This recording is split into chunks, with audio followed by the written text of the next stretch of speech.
अत बणै टोई कोय ना दे, लागू होए दुश्मना साख पे भज खले।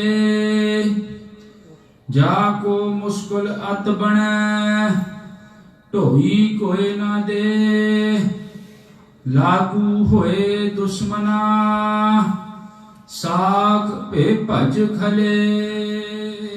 वाहिगुरु जी का खालसा वाहिगुरु जी की फतेह। परम सन्मानयोग गुरता गद्दी ते सुभाईमान प्यावर शादार तख जी दे मालक याहराज हूर हाजरा हजूर दसां पातशाहियां दे आत्मिक स्वरूप धन धन धन साहिब सतगुरु श्री गुरु ग्रंथ साहिब महाराज पातशाह जी दी पावन पवित्र हाजूरी अंदर सत संगत रूप होकर के हाजरियां भर रहे गुरु प्यारिओ गुरु सवारिओ वडभागे हो। सत संगत दियां घड़ियां गरीब नवाज सतगुरु जी ने बख्शिश कीतियां ने। सतगुरां दी अपार कृपा सदका संध्या दे समय तो गुरुद्वारा खालसा छावनी विखे ये हफ्तावारी गुरमत समागम गुरमत दीवान प्रारंभ हुए ने। सजे हुए दीवाना अंदर श्री रहरास जी दे पाठ उपरंत आप जी ने गुरु सारे कीर्तनिया पासों पावन गुरबाणी का शब्द कीर्तन सरवण कीता है।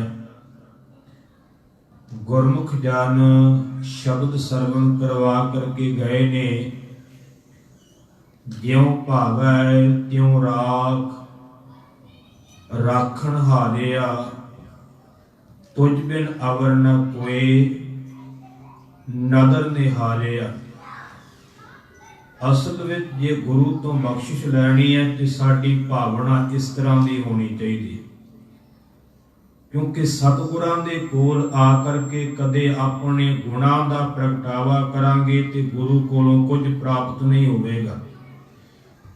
गुरमत का सिद्धांत है कि गुरु पातशाह दे चरनां विच आकर के तरला लईए, बेनती करिए कि ज्यों जानह त्यों राख, हर प्रभ तेरिया कीती गणव असंख अवगन मेरिया।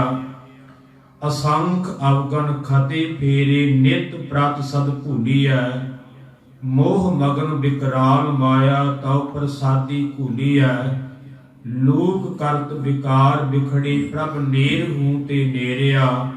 बिनवंत नानक दया धारहो काड भवजल फेरिया। तरला लिया जा सकदा कि पातशाह सानू जे तू बख्शना है तो वो गुणा करके नहीं, साडे कोले गुण नहीं गे कि असीं बख्शे जावांगे, पर तेरी रहमत जिहड़ी वड्डे वड्डे अवगण हारियां नूं बख्श दिंदी है। जिवें भी जाणदे हो तिवें भी बख्श लैणा करो। साडे अवगणां दी गिणती ना करिओ कि जिਉਂਕਿ जे तुसीं अवगणां दी गिणती कीती ते असीं बख्शे नहीं जावांगे, क्योंकि लेखा कतई न छूटी है। खिन खिन भूलन हार बख्सन हार बख्श लाए, नानक पार उतार। क्योंकि लेखा करन ते आवे वाहिगुरु ते कदे भी असीं छुट नहीं सकदे। ओहदे अगे अरदास करांगे, तरला करांगे ते बख्शे जावांगे। ये पावन शब्द आप जी ने सरवण कीता है। पावन गुरबाणी दे विचों एक पावन शब्द दी व्याख्या आपां सरवण करनी है। जिस पावन शब्द अंदर सतगुरु गरीब नवाज पातशाह जी ने प्रभु दे नाम सिमरन दी महिमा का जिक्र किया है। ते अजोके समय दे विच ਜੋ ਨਾਮ ਦੀ ਪਰਿਭਾਸ਼ਾ ਨੂੰ ਬਦਲ ਕਰਕੇ ਅਨਰਥ ਕੀਤਾ ਜਾ ਰਿਹਾ ਹੈ, ਉਹਨਾਂ ਦਾ ਵੀ ਜਵਾਬ ਸਤਿਗੁਰਾਂ ਨੇ ਇਸ ਪਾਵਨ ਸ਼ਬਦ ਦੇ ਅੰਦਰ ਬੜੇ ਸੁੰਦਰ ਵਿਚਾਰਾਂ ਰਾਹੀਂ ਸਾਨੂੰ ਬਖਸ਼ਿਸ਼ ਕੀਤਾ ਹੈ। ਨਾਲ ਤੇ ਸਾਨੂੰ ਇਹ ਸਮਝ ਪੈ ਜਾਵੇਗੀ ਕਿ ਨਾਮ ਕੀ ਹੈ। ਜਿਵੇਂ ਅਜੋਕੇ ਸਮੇਂ ਦੇ ਵਿੱਚ ਕੁਝ ਜ਼ਿੰਮੇਵਾਰੀਆਂ ਸੰਭਣ ਨੂੰ ਹੀ ਨਾਮ ਦਾ ਨਾਂ ਦਿੱਤਾ ਜਾਂਦਾ ਹੈ, ਜਾਂ ਕੁਝ ਗੁਣਾਂ ਨੂੰ ਨਾਮ ਕਿਹਾ ਜਾਂਦਾ ਹੈ ਕਿ ਜਿਹਦੇ ਵਿੱਚ ਇਹ ਗੁਣ ਆ ਗਏ, ਉਹਨੂੰ ਨਾਮ ਜਪਣ ਦੀ ਲੋੜ ਨਹੀਂ, ਇਹੀ ਗੁਣ ਨਾਮ ਹੈ। ਪਰ ਸਤਿਗੁਰਾਂ ਨੇ ਇਸ ਪਾਵਨ ਸ਼ਬਦ ਦੇ ਅੰਦਰ ਨਾਮ ਦੀ ਮਹਿਮਾ ਵੀ ਕੀਤੀ ਹੈ। ਨਾਮ ਕੀ ਹੈ ਇਹ ਵੀ ਸਾਨੂੰ ਦਰਸਾਇਆ ਹੈ।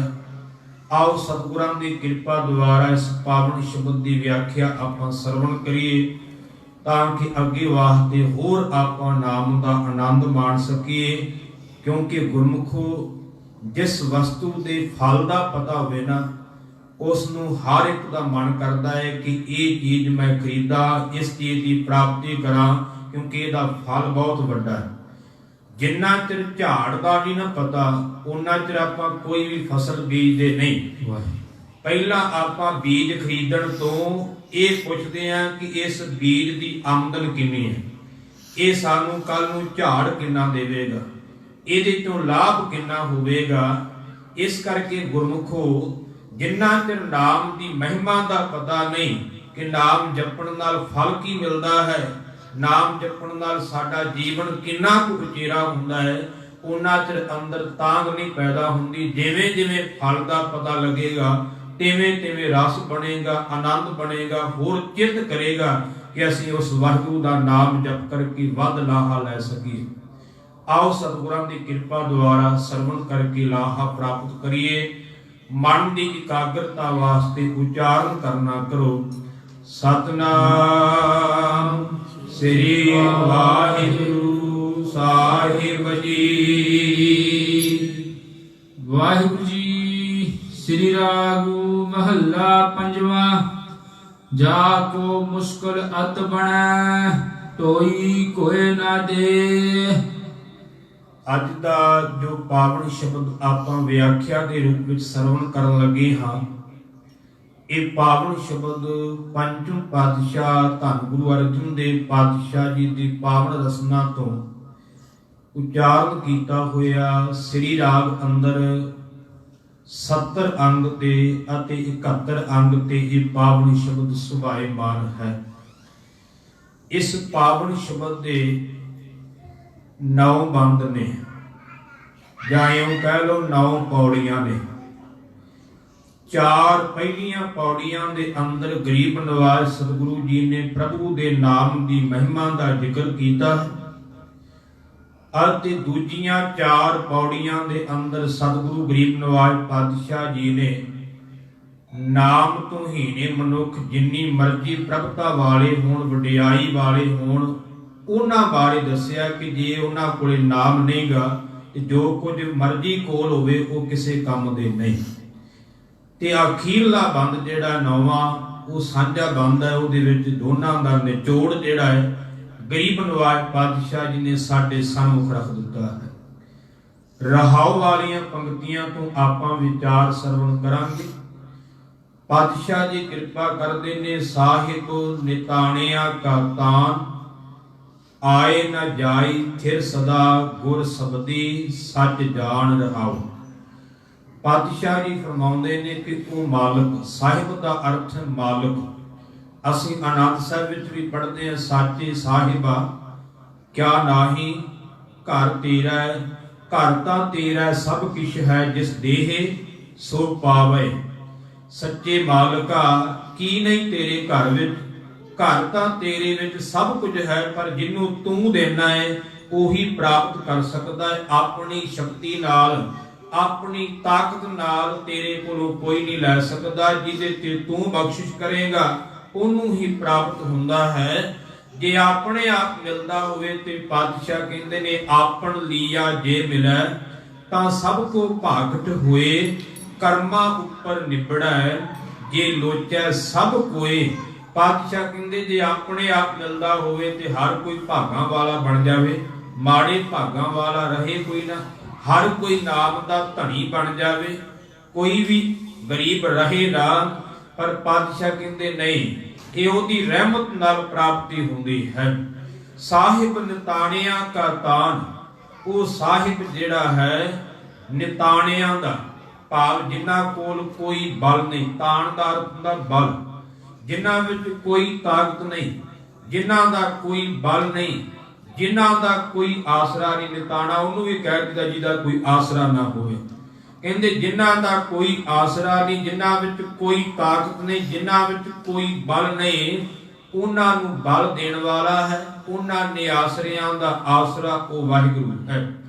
ਤੇ ਉਹ ਵਾਹਿਗੁਰੂ ਹੋਰ ਕੈਸਾ ਹੈ?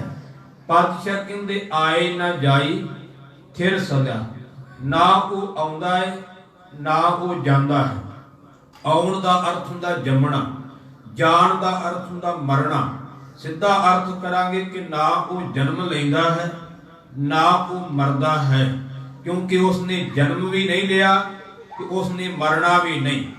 ਇਸੇ ਕਰਕੇ ਧੰਨ ਗੁਰੂ ਅਰਜਨ ਦੇਵ ਪਾਤਸ਼ਾਹ ਜੀ ਇੱਕ ਬਚਨ ਕਰਦੇ ਨੇ ਕਿ ਜਿਹੜਾ ਜੀਵ ਕਹਿੰਦਾ ਨਾ ਕਿ ਰੱਬ ਜੰਮਿਆ ਹੈ, ਪਾਤਸ਼ਾਹ ਕਹਿੰਦੇ ਉਹ ਤਾਂ ਮੂੰਹ ਸੜ ਜਾਵੇ।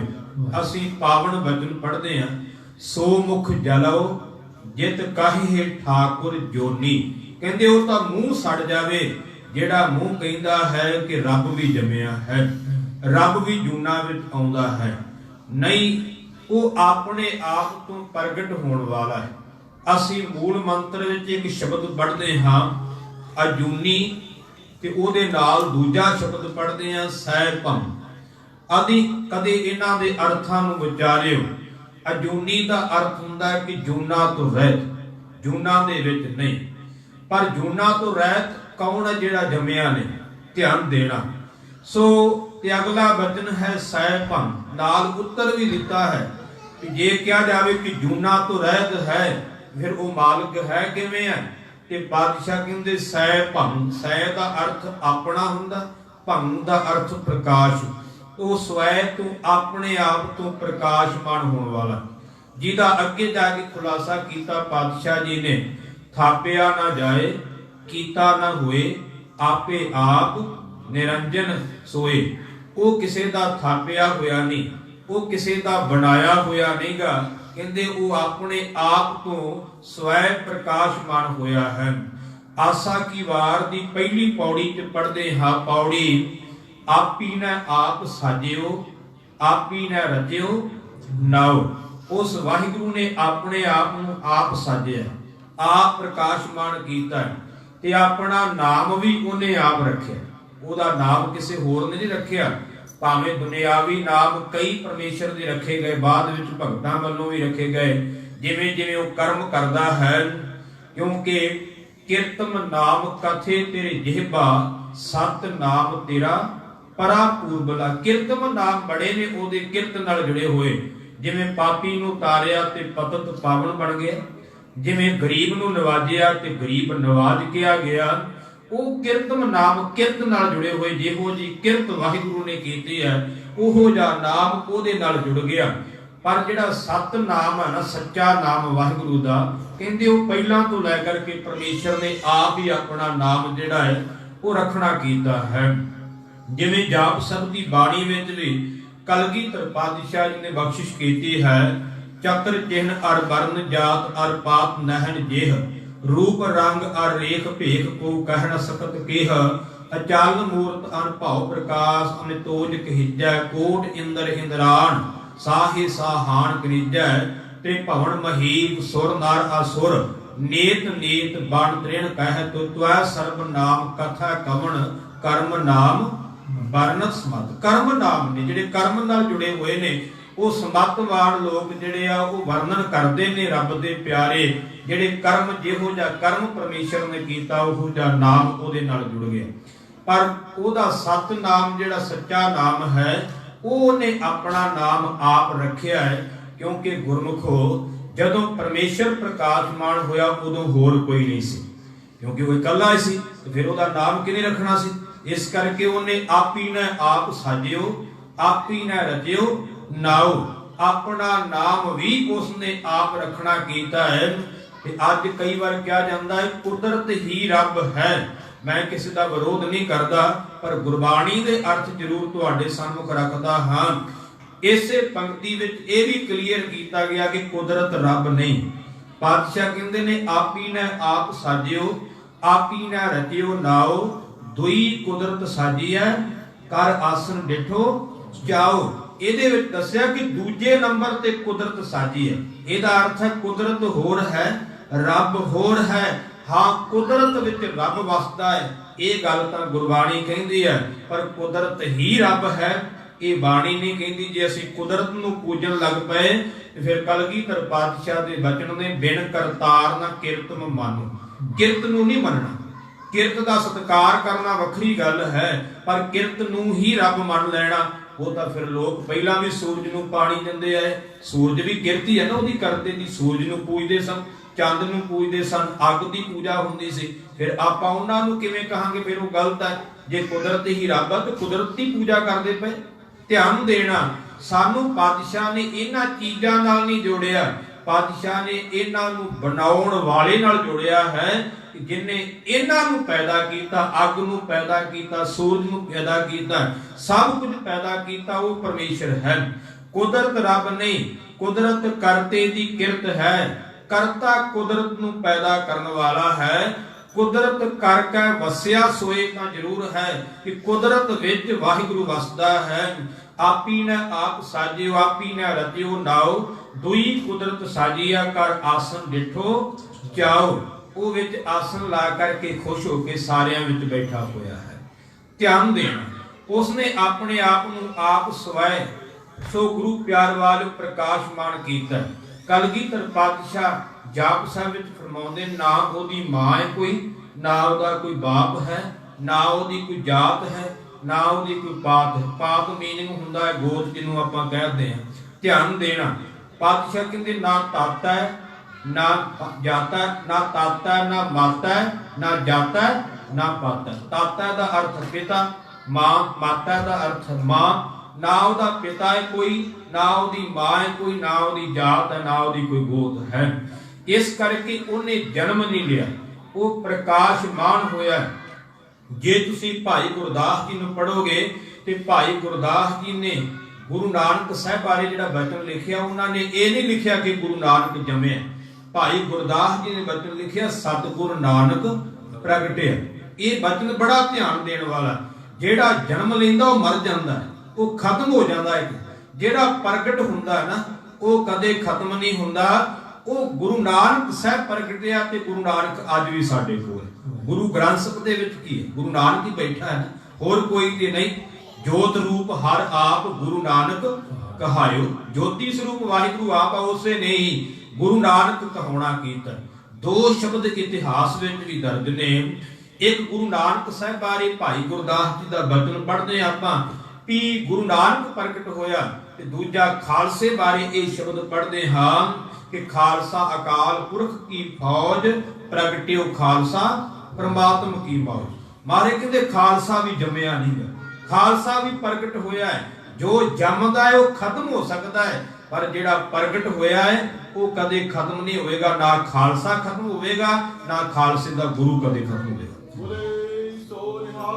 ਸਤਿ ਸ੍ਰੀ ਅਕਾਲ। ਇਸ ਨੂੰ ਸਮਝਣ ਦੀ ਲੋੜ ਹੈ। ਇਹਦਾ ਜ਼ਿਕਰ ਪਾਤਸ਼ਾਹ ਨੇ ਕੀਤਾ ਹੈ ਕਿ ਆਏ ਨਾ ਜਾਈ ਥਿਰ ਸਦਾ। ਇਹਦਾ ਅਰਥ ਹੈ ਕਿ ਨਾ ਉਹ ਜੰਮਦਾ ਹੈ, ਨਾ ਕਦੇ ਉਹ ਮਰਦਾ, ਭਾਵ ਨਾ ਆਉਂਦਾ ਹੈ, ਨਾ ਕਦੀ ਜਾਂਦਾ ਹੈ। ਥਿਰ ਸਦਾ, ਥਿਰ ਦਾ ਅਰਥ ਹੁੰਦਾ ਟਿਕਣਾ, ਕਿ ਉਹ ਸਦਾ ਟਿਕਾ ਵਿੱਚ ਰਹਿੰਦਾ, ਸਦਾ ਰਹਿਣ ਵਾਲਾ ਹੈ। ਪਰ ਉਹਨੂੰ ਜਾਣਨਾ ਕਿਵੇਂ? ਆਪਣੀ ਮਤ ਨਾਲ।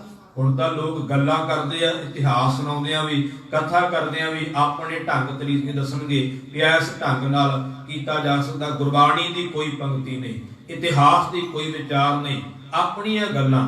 ਕੀ ਆਪਣੀਆਂ ਗੱਲਾਂ ਨਾਲ ਅਸੀਂ ਰੱਬ ਨੂੰ ਜਾਣ ਸਕਦੇ ਹਾਂ? ਪਾਤਸ਼ਾਹ ਕਹਿੰਦੇ ਨਹੀਂ। ਆਏ ਨਾ ਜਾਈ ਥਿਰ ਸਦਾ, ਗੁਰ ਸ਼ਬਦੀ ਸੱਚ ਜਾਣ। ਜੇ ਉਹਨੂੰ ਜਾਣਨਾ ਹੈ ਤੇ ਗੁਰੂ ਦੇ ਸ਼ਬਦ ਨਾਲ ਜੁੜਨਾ ਪਵੇਗਾ। ਗੁਰੂ ਦੇ ਸ਼ਬਦ ਨਾਲ ਹੀ ਉਸ ਸੱਚ ਨੂੰ, ਉਸ ਵਾਹਿਗੁਰੂ ਨੂੰ, ਉਸ ਪਰਮੇਸ਼ਰ ਨੂੰ ਜਾਣ ਸਕਦੇ ਹਾਂ। ਆਦ ਸੱਚ ਜੁਗਾਦ ਸੱਚ ਹੈ ਵੀ ਸੱਚ, ਨਾਨਕ ਹੋਸੀ ਵੀ ਸੱਚ। ਐਸਾ ਜੋ ਸੱਚ ਵਾਹਿਗੁਰੂ ਹੈ ਉਹਨੂੰ ਜਾਣਨਾ ਹੈ ਤੇ ਗੁਰੂ ਦੇ ਸ਼ਬਦ ਨਾਲ ਹੀ ਜਾਣਿਆ ਜਾ ਸਕਦਾ ਹੈ। ਅਸੀਂ ਰੋਜ਼ ਬਚਨ ਪੜ੍ਹਦੇ ਹਾਂ, आज्ञा भई अकाल की, कभी चलायो पंथ सब सिखन को हुक्म है। गुरु मान्यो ग्रंथ, गुरु ग्रंथ की मान्यो प्रगट गुरा की देह, जो प्रभ को मिलियो जह खोज शब्द मह लेह। शब्द नाल ही ਉਹਨੂੰ ਅਸੀਂ ਜਾਣ ਸਕਦੇ ਹਾਂ। ਅਸੀਂ ਇਹ ਬਚਨ ਵੀ ਇਤਿਹਾਸਕ ਪੜ੍ਹਦੇ ਹਾਂ। ਗੁਰੂ ਦਰਸ਼ ਜਿਹ ਦੇਖਣਾ ਸ੍ਰੀ ਗ੍ਰੰਥ ਦਰਸਾਏ। ਕਲਗੀਧਰ ਪਾਤਸ਼ਾਹ ਦੇ ਬਚਨ ਇਤਿਹਾਸਕ। ਮਾਰੇ ਕਹਿੰਦੇ ਜਿਹਨੇ ਗੁਰੂ ਦਾ ਦਰਸ਼ਨ ਕਰਨਾ ਨਾ, ਸਾਡਾ ਦਰਸ਼ਨ ਕਰਨਾ ਹੈ, ਉਹ ਸ੍ਰੀ ਗੁਰੂ ਗ੍ਰੰਥ ਸਾਹਿਬ ਦਾ ਦਰਸ਼ਨ ਕਰੇ। ਗੁਰੂ ਦਰਸ਼ ਜਿਹ ਦੇਖਣਾ ਸ੍ਰੀ ਗ੍ਰੰਥ ਦਰਸਾਏ, ਬਾਤਾਂ ਕਰ ਗੁਰ ਸੋ ਚਾਹੈ, ਪੜ੍ਹੇ ਗ੍ਰੰਥ ਮਨ ਲਾਏ। ਮਾਰੇ ਕਹਿੰਦੇ ਜਿਨੇ ਗੁਰੂ ਨਾਲ ਗੱਲਾਂ ਕਰਨੀਆਂ ਉਹ ਸ੍ਰੀ ਗੁਰੂ ਗ੍ਰੰਥ ਸਾਹਿਬ ਦੀ ਬਾਣੀ ਨੂੰ ਮਨ ਲਾ ਕੇ ਪੜ੍ਹੇ। ਇਹ ਸਾਡੇ ਨਾਲ ਗੱਲਾਂ ਹੋਣਗੀਆਂ। ਅੱਜ ਕੋਈ ਕਹਿੰਦਾ ਮੇਰੀ ਫਲਾਣੇ ਆਫੀਸਰ ਨਾਲ ਗੱਲ ਹੈ, ਕੋਈ ਕਹਿੰਦਾ ਮੇਰੀ ਫਲਾਣੇ ਐਮਐਲਏ ਨਾਲ ਗੱਲ ਹੈ, ਮੇਰੀ ਮੁੱਖ ਮੰਤਰੀ ਨਾਲ ਸਿੱਧੀ ਗੱਲ ਹੈ, ਪਰ ਪਾਤਸ਼ਾਹ ਕਹਿੰਦੇ ਇਹ ਤਾਂ ਛੋਟੀਆਂ ਗੱਲਾਂ ਹੈ, ਤੇਰੀ ਸਾਡੇ ਨਾਲ ਸਿੱਧੀ ਗੱਲ ਹੋ ਜਾਵੇਗੀ। ਜਦੋਂ ਤੂੰ ਬਾਣੀ ਪੜ੍ਹੇਗਾ ਸਿੱਧੀ ਕਲਗੀਧਰ ਪਾਤਸ਼ਾਹ ਨਾਲ ਗੱਲ ਹੋਵੇਗੀ। ਜਿਹਦੀ ਕਲਗੀਧਰ ਨਾਲ ਗੱਲ ਹੋਵੇਗੀ ਇਹ ਦੁਨਿਆਵੀ ਅਹੁਦੇ ਤਾਂ ਉੱਥੇ ਛੋਟੇ ਰਹਿ ਜਾਣਗੇ। ਆਏ ਨਾ ਜਾਈ ਫਿਰ ਸਦਾ ਗੁਰ ਸ਼ਬਦੀ, ਸੱਚ ਜਾਣ ਗੁਰੂ ਦੇ ਸ਼ਬਦ ਨਾਲ ਉਹਨੂੰ ਜਾਣਿਆ ਜਾ ਸਕਦਾ। ਇੱਥੇ ਮੈਨੂੰ ਇੱਕ ਬਚਨ ਹੋਰ ਚੇਤੇ ਆ ਗਿਆ, ਤੁਹਾਨੂੰ ਵੀ ਇਹ ਬਚਨ ਯਾਦ ਹੋਵੇਗਾ। ਮਨ ਤੂੰ ਜੋਤ ਸਰੂਪ ਹੈ, ਆਪਣਾ ਮੂਲ ਪਛਾਣ। ਹੁਣ ਅਸੀਂ ਬਚਨ ਕਈ ਵਾਰ ਪੜ੍ਹਿਆ, ਕਈ ਵਾਰ ਸੁਣਿਆ, ਕਈਆਂ ਨੇ ਇਸ ਦੀ ਕਮਾਈ ਵੀ ਕੀਤੀ ਹੋਵੇਗੀ। ਧਿਆਨ ਦੇਣਾ। ਹੁਣ ਪਾਤਸ਼ਾਹ ਕਹਿੰਦੇ ਐ ਮਨ ਤੂੰ ਉਸ ਵਾਹਿਗੁਰੂ ਦਾ ਸਰੂਪ ਹੈ। ਜੋਤ ਸਰੂਪ ਦਾ ਅਰਥ ਇਹ ਹੈ ਤੂੰ ਉਸ ਪਰਮੇਸ਼ਰ ਦੀ ਅੰਸ਼ ਹੈ, ਤੂੰ ਪਰਮੇਸ਼ਰ ਦਾ ਸਰੂਪ ਹੈ। ਆਪਣਾ ਮੂਲ ਪਛਾਣ, ਆਪਣੇ ਮੁੱਢ ਨੂੰ। ਮੁੱਢ ਕੀ? ਜਿੱਥੋਂ ਤੂੰ ਪੈਦਾ ਹੋਇਆ, ਜਿੰਨੇ ਤੈਨੂੰ ਪੈਦਾ ਕੀਤਾ ਵਾਹਿਗੁਰੂ ਨੇ, ਉਸ ਆਪਣੇ ਮੂਲ ਨੂੰ ਪਛਾਣਨਾ ਕਰ। ਤੇ ਅਗਲਾ ਬਚਨ ਬੜਾ ਗਹਿਰਾ ਹੈ। ਮਾਰੇ ਕਹਿੰਦੇ ਮਨ ਹਰ ਜੀ ਤੇਰਾ ਨਾਲ ਹੈ। ਮਨਾ ਉਹ ਵਾਹਿਗੁਰੂ ਤੇਰੇ ਨਾਲ ਹੈ, ਪਰ ਅੱਗੇ ਕੀ ਲਿਖਿਆ ਹੈ? ਗੁਰਮਤੀ ਰੰਗ ਮਾਨ। ਆਪਣੇ ਆਪ ਨਹੀਂ ਤੂੰ ਜਾਣ ਸਕਦਾ। ਪਾਤਸ਼ਾਹ ਕਹਿੰਦੇ ਗੁਰੂ ਦੀ ਮੱਤ ਲੈ ਕੇ ਹੀ ਉਹਦੇ ਆਨੰਦ ਨੂੰ ਮਾਣ ਸਕਦਾ ਹੈ। ਆਪਣੀ ਬੁੱਧੀ ਨਾਲ ਨਹੀਂ ਤੂੰ ਸਮਝ ਸਕਦਾ ਕਿ ਉਹ ਤੇਰੇ ਨਾਲ ਹੈ। ਭਾਵੇਂ ਉਹ ਤੇਰੇ ਨਾਲ ਵੀ ਹੈ, ਹਰ ਥਾਂ ਵਿਆਪਕ ਹੈ, ਪਰ ਇਸ ਖੇਡ ਨੂੰ ਜਾਣਨਾ ਹੈ ਤਾਂ ਗੁਰੂ ਦੀ ਮੱਤ ਦੇ ਧਾਰਨੀ ਬਣਨਾ ਪਵੇਗਾ, ਤਾਂ ਉਸ ਨੂੰ ਜਾਣ ਸਕਦਾ ਹੈ। ਗੁਰ ਸ਼ਬਦੀ ਸੱਚ ਜਾਣ, ਗੁਰੂ ਦੇ ਸ਼ਬਦ ਰਾਹੀਂ ਉਸ ਸੱਚ ਨੂੰ ਜਾਣਨਾ ਕਰ। ਸੋ ਆਓ ਹੁਣ ਪਹਿਲੀਆਂ ਪੰਕਤੀਆਂ ਵੱਲ ਚੱਲਦੇ ਹਾਂ। ਪਾਤਸ਼ਾਹ ਜੀ ਪਹਿਲੇ ਬੰਦ ਵਿੱਚ ਨਾਮ ਦੀ ਮਹਿਮਾ ਕਰਦੇ ਨੇ। ਇੱਥੇ ਮੈਂ ਪਹਿਲਾਂ ਇਹ ਬਚਨ ਕਹਿ ਦੇਵਾਂ, ਪਾਵਨ ਗੁਰਬਾਣੀ ਦੇ ਅੰਦਰ ਗੁਰਬਾਣੀ ਪੜ੍ਹਨ ਦਾ ਵੀ ਹੁਕਮ ਹੈ ਤੇ ਨਾਮ ਸਿਮਰਨ ਅਭਿਆਸ ਕਰਨ ਦਾ ਵੀ ਹੁਕਮ ਹੈ। ਦੋਵੇਂ ਹੁਕਮ ਲਿਖੇ ਹੋਏ ਨੇ। ਅਸੀਂ ਬਚਨ ਪੜ੍ਹਦੇ ਹਾਂ, ਆਇਓ ਸੁਣਨ ਪੜ੍ਹਨ ਕਉ ਬਾਣੀ। ਮਾਰੇ ਕਹਿੰਦੇ ਐ ਜੀਵ ਤੂੰ ਗੁਰੂ ਕੀ ਬਾਣੀ ਪੜ੍ਹਨ ਵਾਸਤੇ ਤੇ ਸੁਣਨ ਵਾਸਤੇ ਆਇਆ ਹੈ। ਅਗਲਾ ਬਚਨ, ਨਾਮ ਵਿਸਾਰ ਲੱਗੇ ਅਣ ਲਾਲਚ ਬਿਰਥਾ ਜਨਮ ਪ੍ਰਾਣੀ। ਮਾਰੇ ਕਹਿੰਦੇ ਨਾਮ ਵੀ ਜਪਣਾ, ਬਾਣੀ ਵੀ ਜ਼ਰੂਰੀ ਹੈ, ਨਾਮ ਵੀ ਜ਼ਰੂਰੀ ਹੈ। ਧਿਆਨ ਦੇਣਾ, ਨਾਮ ਜਪਣਾ ਵੀ ਜ਼ਰੂਰੀ ਹੈ, ਗੁਰੂ ਕੀ ਬਾਣੀ ਪੜ੍ਹਨੀ ਵੀ ਜ਼ਰੂਰੀ ਹੈ। ਪਾਤਸ਼ਾਹ ਕਹਿੰਦੇ ਨੇ ਤੂੰ ਨਾਮ ਜਪਣ ਵਾਸਤੇ ਆਇਆ ਹੈ, ਬਾਣੀ ਪੜ੍ਹਨ ਵਾਸਤੇ ਆਇਆ, ਬਾਣੀ ਸੁਣਨ ਵਾਸਤੇ ਆਇਆ ਹੈ। ਤੂੰ ਬਾਣੀ ਵੀ ਨਹੀਂ ਸੁਣਦਾ, ਤੂੰ ਬਾਣੀ ਪੜ੍ਹਦਾ ਵੀ ਨਹੀਂ, ਤੂੰ ਨਾਮ ਜਪਦਾ ਨਹੀਂ, ਹੋਰ ਲਾਲਚਾਂ 'ਚ ਲੱਗ ਗਿਆ ਹੈ। ਬਿਰਥਾ ਜਨਮ ਪ੍ਰਾਣੀ, ਇਸ ਢੰਗ ਨਾਲ ਤੇਰਾ ਜਨਮ ਵਿਅਰਥਾ ਚਲਾ ਜਾਵੇਗਾ। ਪਾਤਸ਼ਾਹ ਜੀ ਫਰਮਾਉਂਦੇ ਨੇ, ਭਾਈ ਰੇ ਭਗਤਹੀਨ ਕਾਹੇ ਜਗ ਆਇਆ, ਪੂਰੇ ਗੁਰ ਕੀ ਸੇਵਨ ਕੀਨੀ ਬਿਰਥਾ ਜਨਮ ਗਵਾਇਆ। ਮਾਰੇ ਕਹਿੰਦੇ ਭਾਈ ਜੇ ਭਗਤੀ ਨਹੀਂ ਕਰਨੀ ਰੱਬ ਦੀ, ਕਿਹਦੇ ਵਾਸਤੇ ਆਇਆ ਸੰਸਾਰ ਤੇ? ਪੂਰੇ ਗੁਰੂ ਦੀ ਸੇਵਾ ਨਹੀਂ ਕੀਤੀ ਤਾਂ ਜਨਮ ਜਿਹੜਾ ਉਹ ਵਿਅਰਥਾ ਗਵਾ ਲੈਣਾ ਕੀਤਾ ਹੈ। ਸੋ ਗੁਰੂ ਪਿਆਰ ਵਾਲਿਓ, ਬਾਣੀ ਵੀ ਜ਼ਰੂਰੀ ਹੈ, ਨਾਮ ਸਿਮਰਨ ਅਭਿਆਸ ਵੀ ਜ਼ਰੂਰੀ ਹੈ। ਇਸ ਕਰਕੇ ਸਾਨੂੰ ਸਤਿਗੁਰਾਂ ਨੇ ਨਿਤਨੇਮ ਦੀ ਦਾਤ ਦੀ ਬਖਸ਼ਿਸ਼ ਕੀਤੀ ਹੈ ਤੇ ਉਪਰੰਤ ਸਵਾਸ ਸਵਾਸ ਸਿਮਰਨ ਕਰਨ ਦਾ ਹੁਕਮ ਵੀ ਕੀਤਾ ਹੈ। ਦੋਵੇਂ ਬਚਨ ਜਿਹੜੇ ਹੈ ਹਰ ਸਿੱਖ ਨੇ ਕਮਾਉਣੇ ਹੁੰਦੇ ਆ। ਸੋ ਗੁਰੂ ਪਿਆਰ ਵਾਲਿਓ, ਬਾਣੀ ਦੀ ਮਹਿਮਾ ਵੀ ਸ੍ਰੀ ਗੁਰੂ ਗ੍ਰੰਥ ਸਾਹਿਬ ਦੇ ਵਿੱਚ ਬਹੁਤ ਲਿਖੀ ਹੋਈ ਹੈ। ਗੁਰਬਾਣੀ ਗਾਵਹਿ ਭਾਈ, ਉਹ ਸਫਲ ਸਦਾ ਸੁਖਦਾਈ। ਜਿਹੜਾ ਗੁਰੂ ਕੀ ਬਾਣੀ ਨੂੰ ਗਾਉਂਦਾ ਹੈ, ਪੜ੍ਹਦਾ ਹੈ ਭਾਈ, ਉਹ ਸਦਾ ਸਫਲ ਭਾਵ ਫਲ ਦੇ ਸਹਿਤ ਹੁੰਦਾ ਹੈ ਤੇ ਸਦਾ ਸੁਖਦਾਈ ਹੁੰਦਾ ਹੈ, ਉਹਨੂੰ ਸੁਖ ਪ੍ਰਾਪਤ ਹੁੰਦਾ ਹੈ। ਜਦੋਂ ਗੁਰਮੁਖੋ ਕਥਾ ਕੀਰਤਨ ਬਾਣੀ ਸਿਮਰਨ ਇੱਕ ਰੂਪ ਹੋ ਜਾਂਦੇ ਨਾ, ਸਾਰੇ ਸੁਖ ਦਿੰਦੇ। ਜਿਹਨੂੰ ਆਪਾਂ ਸੁਣਾਂਗੇ ਨਾ, ਕਥਾ ਕੀਰਤਨ ਸੁਖਦਾਈ, ਮਹਾਰਾਜ ਕਹਿੰਦੇ ਕਥਾ ਵੀ ਸੁਖ ਦੇਵੇਗੀ, ਕੀਰਤਨ ਵੀ ਸੁਖ ਦੇਵੇਗਾ, ਬਾਣੀ ਵੀ ਸੁਖ ਦੇਵੇਗੀ, ਸਿਮਰਨ ਵੀ ਸੁਖ ਦੇਵੇਗਾ, ਅਤੇ ਸੇਵਾ ਵੀ ਸਿਮਰਨ ਜਿਹੜਾ ਸੇਵਾ ਹੈ ਸੇਵਾ ਵੀ ਸੁਖ ਦੇਵੇਗੀ। ਜਿੰਨੇ ਵੀ ਕਰਮ ਗੁਰੂ ਨਾਲ ਜੁੜੇ ਹੋਏ ਆ ਉਹ ਸਾਰੇ ਸੁਖ ਦੇਣਗੇ, ਕਦੀ ਦੁੱਖ ਨਹੀਂ ਦੇਣਗੇ। ਭਾਵਨਾ ਸ਼ੁੱਧ ਹੋਣੀ ਚਾਹੀਦੀ ਹੈ। ਉਹ ਸਭ ਕਰਮ ਸਹਾਈ ਹੁੰਦੇ ਨੇ, ਸਾਰੇ ਕਰਮਾਂ ਦਾ ਹੁਕਮ ਹੈ ਤੇ ਉਹ ਸਾਨੂੰ ਕਰਨੇ ਵੀ ਜ਼ਰੂਰੀ ਨੇ। ਪਾਤਸ਼ਾਹ ਜੀ ਇਹ ਵੀ ਬਚਨ ਕਰਦੇ ਨੇ, ਜੈ ਤਨ ਬਾਣੀ ਵਿਸਰ ਜਾਏ, ਜਿਉ ਪੱਕਾ ਰੋਗੀ ਵਿਲ ਲਾਏ।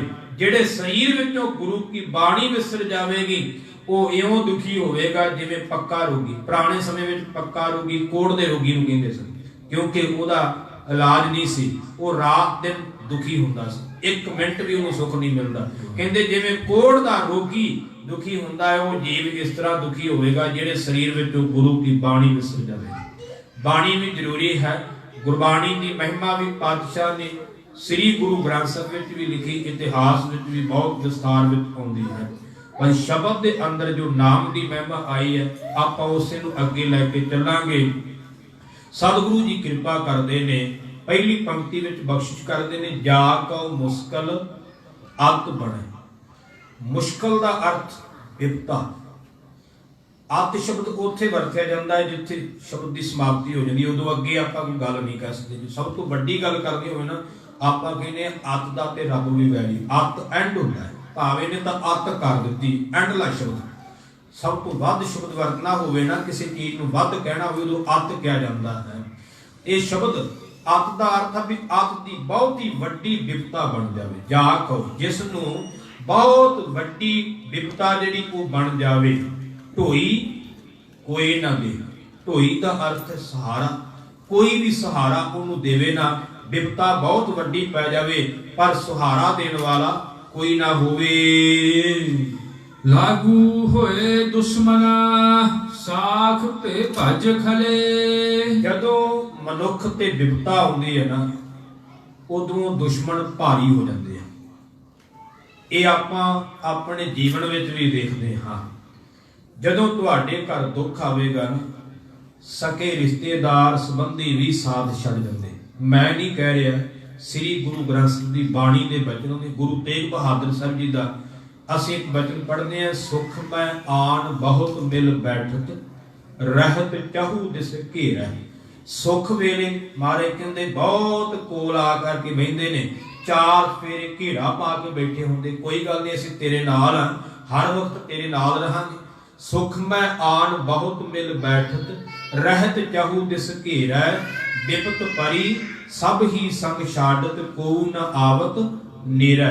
ਮਾਰੇ ਕਹਿੰਦੇ ਜਦੋਂ ਵਿਪਤਾ ਪੈਂਦੀ ਹੈ ਨਾ, ਸਾਰੇ ਸਾਥ ਛੱਡ ਜਾਂਦੇ। ਉਦੋਂ ਰੱਬ ਤੋਂ ਬਿਨਾਂ ਕੋਈ ਵੀ ਸਹਾਇਤਾ ਕਰਨ ਵਾਸਤੇ ਨੇੜੇ ਨਹੀਂ ਆਉਂਦਾ, ਸਾਰੇ ਸਾਥ। ਇਹਦੀਆਂ ਆਖਰੀ ਪੰਕਤੀਆਂ ਵੀ ਇਸੇ ਸ਼ਬਦ ਦੀਆਂ ਅਸੀਂ ਪੜ੍ਹਦੇ ਹਾਂ। ਇਹ ਵਿਦ ਕੋ ਵਿਵਹਾਰ ਬਣਿਓ ਹੈ, ਜਾ ਸਿਓ ਨਿਹੋ ਲਗਾਇਓ। ਅੰਤ ਬਾਰ ਨਾਨਕ ਬਿਨ ਹਰਿ ਜੀ, ਕੋ ਕਾਮ ਨਾ ਆਇਓ। ਉੱਥੇ ਮਹਾਰਾਜ ਨੇ ਨਿਬੇੜਾ ਕਰ ਦਿੱਤਾ ਹੈ ਕਿ ਅੰਤ ਵੇਲੇ ਰੱਬ ਤੋਂ ਬਿਨਾਂ ਕੋਈ ਕੰਮ ਨਹੀਂ ਆਉਂਦਾ। ਭਾਵੇਂ ਜਿੰਨੇ ਮਰਜ਼ੀ ਜਿਗਰੀ ਯਾਰ ਹੋਣ, ਸੱਜਣ ਮਿੱਤਰ ਹੋਣ, ਰਿਸ਼ਤੇਦਾਰ ਸੰਬੰਧੀ ਹੋਣ, ਜਿੰਨੇ ਮਰਜ਼ੀ ਗੂੜੇ ਰਿਸ਼ਤੇ ਹੋਣ, ਪਾਤਸ਼ਾਹ ਕਹਿੰਦੇ ਉਸ ਵੇਲੇ ਕੋਈ ਸਹਾਇਤਾ ਨਹੀਂ ਕਰਦਾ। ਉਸ ਵੇਲੇ ਸਾਥ ਛੱਡ ਦਿੰਦੇ ਹੋ। ਜਦੋਂ ਵਿਪਤਾ ਪੈਂਦੀ ਹੈ ਤੇ ਦੁਸ਼ਮਣ ਭਾਰੂ ਹੁੰਦਾ ਹੈ, ਕਿਉਂਕਿ ਦੁਸ਼ਮਣ ਨੂੰ ਪਤਾ ਹੈ ਕਿ ਹੁਣ ਇਹਦਾ ਸਾਥ ਕਿਸੇ ਨੇ ਦੇਣਾ ਨਹੀਂ। ਉਦੋਂ ਦੁਸ਼ਮਣ ਵੀ ਲਾਗੂ ਹੋ ਜਾਂਦੇ ਨੇ। ਲਾਗੂ ਹੋਏ ਦੁਸ਼ਮਣਾ, ਦੁਸ਼ਮਣ ਭਾਰੂ ਹੋ ਗਏ ਤੇ ਸਾਖ ਭੇ ਭੱਜ ਖਲੇ। ਸਾਖ ਦਾ ਅਰਥ ਰਿਸ਼ਤੇਦਾਰ ਸੰਬੰਧੀ ਵੀ ਜਿਹੜੇ ਉਹ ਸਾਥ ਛੱਡ ਕਰਕੇ ਭੱਜ ਗਏ, ਦੂਰ ਹੋ ਗਏ। ਸਭੋ ਭਜੈ ਆਸਰਾ, ਚੁਕੈ ਸਭ ਅਸਰਾਓ। ਤੇ ਸਭੋ ਭਜੈ ਆਸਰਾ, ਜਿੰਨੇ ਵੀ ਆਸਰੇ ਸੀ ਉਹ ਸਾਰੇ ਭੱਜ ਗਏ। ਭਾਵ ਕੋਈ ਆਸਰਾ ਨਾ ਰਿਹਾ, ਕੋਈ ਵੀ ਆਸਰਾ ਦੇਣ ਵਾਲਾ ਨਾ ਰਿਹਾ। ਚੁੱਕੈ ਸਭ ਅਸਰਾਓ, ਸਾਰੇ ਆਸਰੇ ਚੁੱਕੇ ਗਏ, ਸਾਰੇ ਸਹਾਰੇ ਛੁੱਟ ਗਏ, ਕੋਈ ਵੀ ਸਹਾਇਤਾ ਕਰਨ ਵਾਲਾ ਨਹੀਂ ਸੀ। ਚਿਤ ਆਵੇ ਉਸ ਪਾਰ ਬ੍ਰਹਮ, ਲਗੀ ਨ ਤਤੀ ਵਾਓ। ਇਹ ਪਾਤਸ਼ਾਹ ਜੀ ਫਰਮਾਉਂਦੇ ਨੇ, ਚਿਤ ਆਵੇ ਉਸ ਪਾਰ ਬ੍ਰਹਮ, ਲੱਗਾ ਨ ਤਤੀ ਵਾਓ। ਮਹਾਰਾਜ ਕਹਿੰਦੇ ਐਸੇ ਸਮੇਂ ਵਿੱਚ ਜਦੋਂ ਮਨੁੱਖ ਤੇ ਵਿਪਤਾ ਪਈ ਹੋਵੇ ਤੇ ਕੋਈ ਵੀ ਸਹਾਰਾ ਦੇਣ ਵਾਲਾ ਨਾ ਹੋਵੇ, ਦੁਸ਼ਮਣ ਭਾਰੂ ਹੋ ਜਾਣ, ਰਿਸ਼ਤੇਦਾਰ ਸਾਖ ਸੰਬੰਧੀ ਸਾਥ ਛੱਡ ਜਾਣ, ਸਾਰੇ ਆਸਰੇ ਛੁੱਟ ਜਾਣ, ਕੋਈ ਢੋਈ ਦੇਣ ਵਾਲਾ ਨਾ ਹੋਵੇ, ਉਸ ਵੇਲੇ ਉਸ ਵਾਹਿਗੁਰੂ ਦਾ ਚੇਤਾ ਆ ਜਾਵੇ ਤੇ ਪਾਤਸ਼ਾਹ ਕਹਿੰਦੇ ਨੇ ਉਸ ਜੀਵ ਨੂੰ ਪਰਮੇਸ਼ਰ ਤੱਤੀ ਵਾਹ ਨਹੀਂ ਲੱਗਣ ਦਿੰਦਾ। ਗੱਜ ਕਰਕੇ ਆਖੋ ਸਤਨਾਮ ਸ੍ਰੀ ਵਾਹਿਗੁਰੂ। ਇਹ ਨਾਮ ਦੀ ਮਹਿਮਾ ਹੈ। ਨਾਮ ਤੋਂ ਬਿਨਾ ਦੁਖੀ ਹੋਵਾਂਗੇ, ਪਰ ਨਾਮ ਜਪਣ ਵਾਲਾ ਦੁਖੀ ਨਹੀਂ ਹੋਵੇਗਾ। ਅਸੀਂ ਇੱਕ ਬਚਨ ਪੜ੍ਹਦੇ ਹਾਂ ਪਾਵਨ ਬਾਣੀ ਦੇ ਵਿੱਚੋਂ, ਤੇ ਉਹ ਅਸੀਂ ਪਾਵਨ ਬਚਨ ਪੜ੍ਹਦੇ ਹਾਂ, ਹਰ ਬਿਸਰਤ ਸੋ ਮੂਆ। ਮਹਾਰਾਜ ਕਹਿੰਦੇ ਜਿਹੜਾ ਵਾਹਿਗੁਰੂ ਨੂੰ ਭੁੱਲ ਗਿਆ ਨਾ, ਉਹ ਮਰ ਗਿਆ ਸਮਝੋ, ਉਹ ਜਿਉਂਦਾ ਨਹੀਂ ਗਾ ਗੁਰੂ ਦੀ ਨਿਗਾਹ ਵਿੱਚ। ਕਿਉਂਕਿ ਗੁਰੂ ਦੀ ਨਿਗਾਹ ਵਿੱਚ ਤਾਂ ਸੋ ਜੀਵਿਆ ਜਿਸ ਮਨ ਵਸਿਆ ਸੋਏ, ਨਾਨਕ ਅਵਰ ਨਾ ਜੀਵੈ ਕੋਏ। ਮਹਾਰਾਜ ਕਹਿੰਦੇ ਨੇ ਸਾਡੀ ਨਿਗਾਹ ਵਿੱਚ ਉਹ ਜਿਉਂਦਾ ਜਿਹਦੇ ਮਨ ਵਿੱਚ ਵਾਹਿਗੁਰੂ ਵਸਿਆ, ਹੋਰ ਕੋਈ ਜਿਉਂਦਾ ਨਹੀਂ।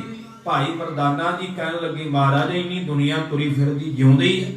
ਤੇ ਮਹਾਰਾਜ ਕਹਿੰਦੇ ਜੇ ਜੀਵੈ ਪਤ ਲੱਥੀ ਜਾਏ ਸਭ ਹਰਾਮ, ਜੇਤਾ ਕਿਛ ਖਾਏ। ਮਹਾਰਾਜ ਕਹਿੰਦੇ ਮਰਦਾਨਿਆਂ ਜੇ ਜਿਉਂਦੇ ਦਿਸਦੇ ਆ ਨਾ, ਇਹਨਾਂ ਦੀ ਪਤ ਲੈ ਜਾਣੀ ਹੈ, ਇਹਨਾਂ ਦਾ ਖਾਣਾ ਪੀਣਾ ਹਰਾਮ ਹੋ ਜਾਣਾ ਹੈ।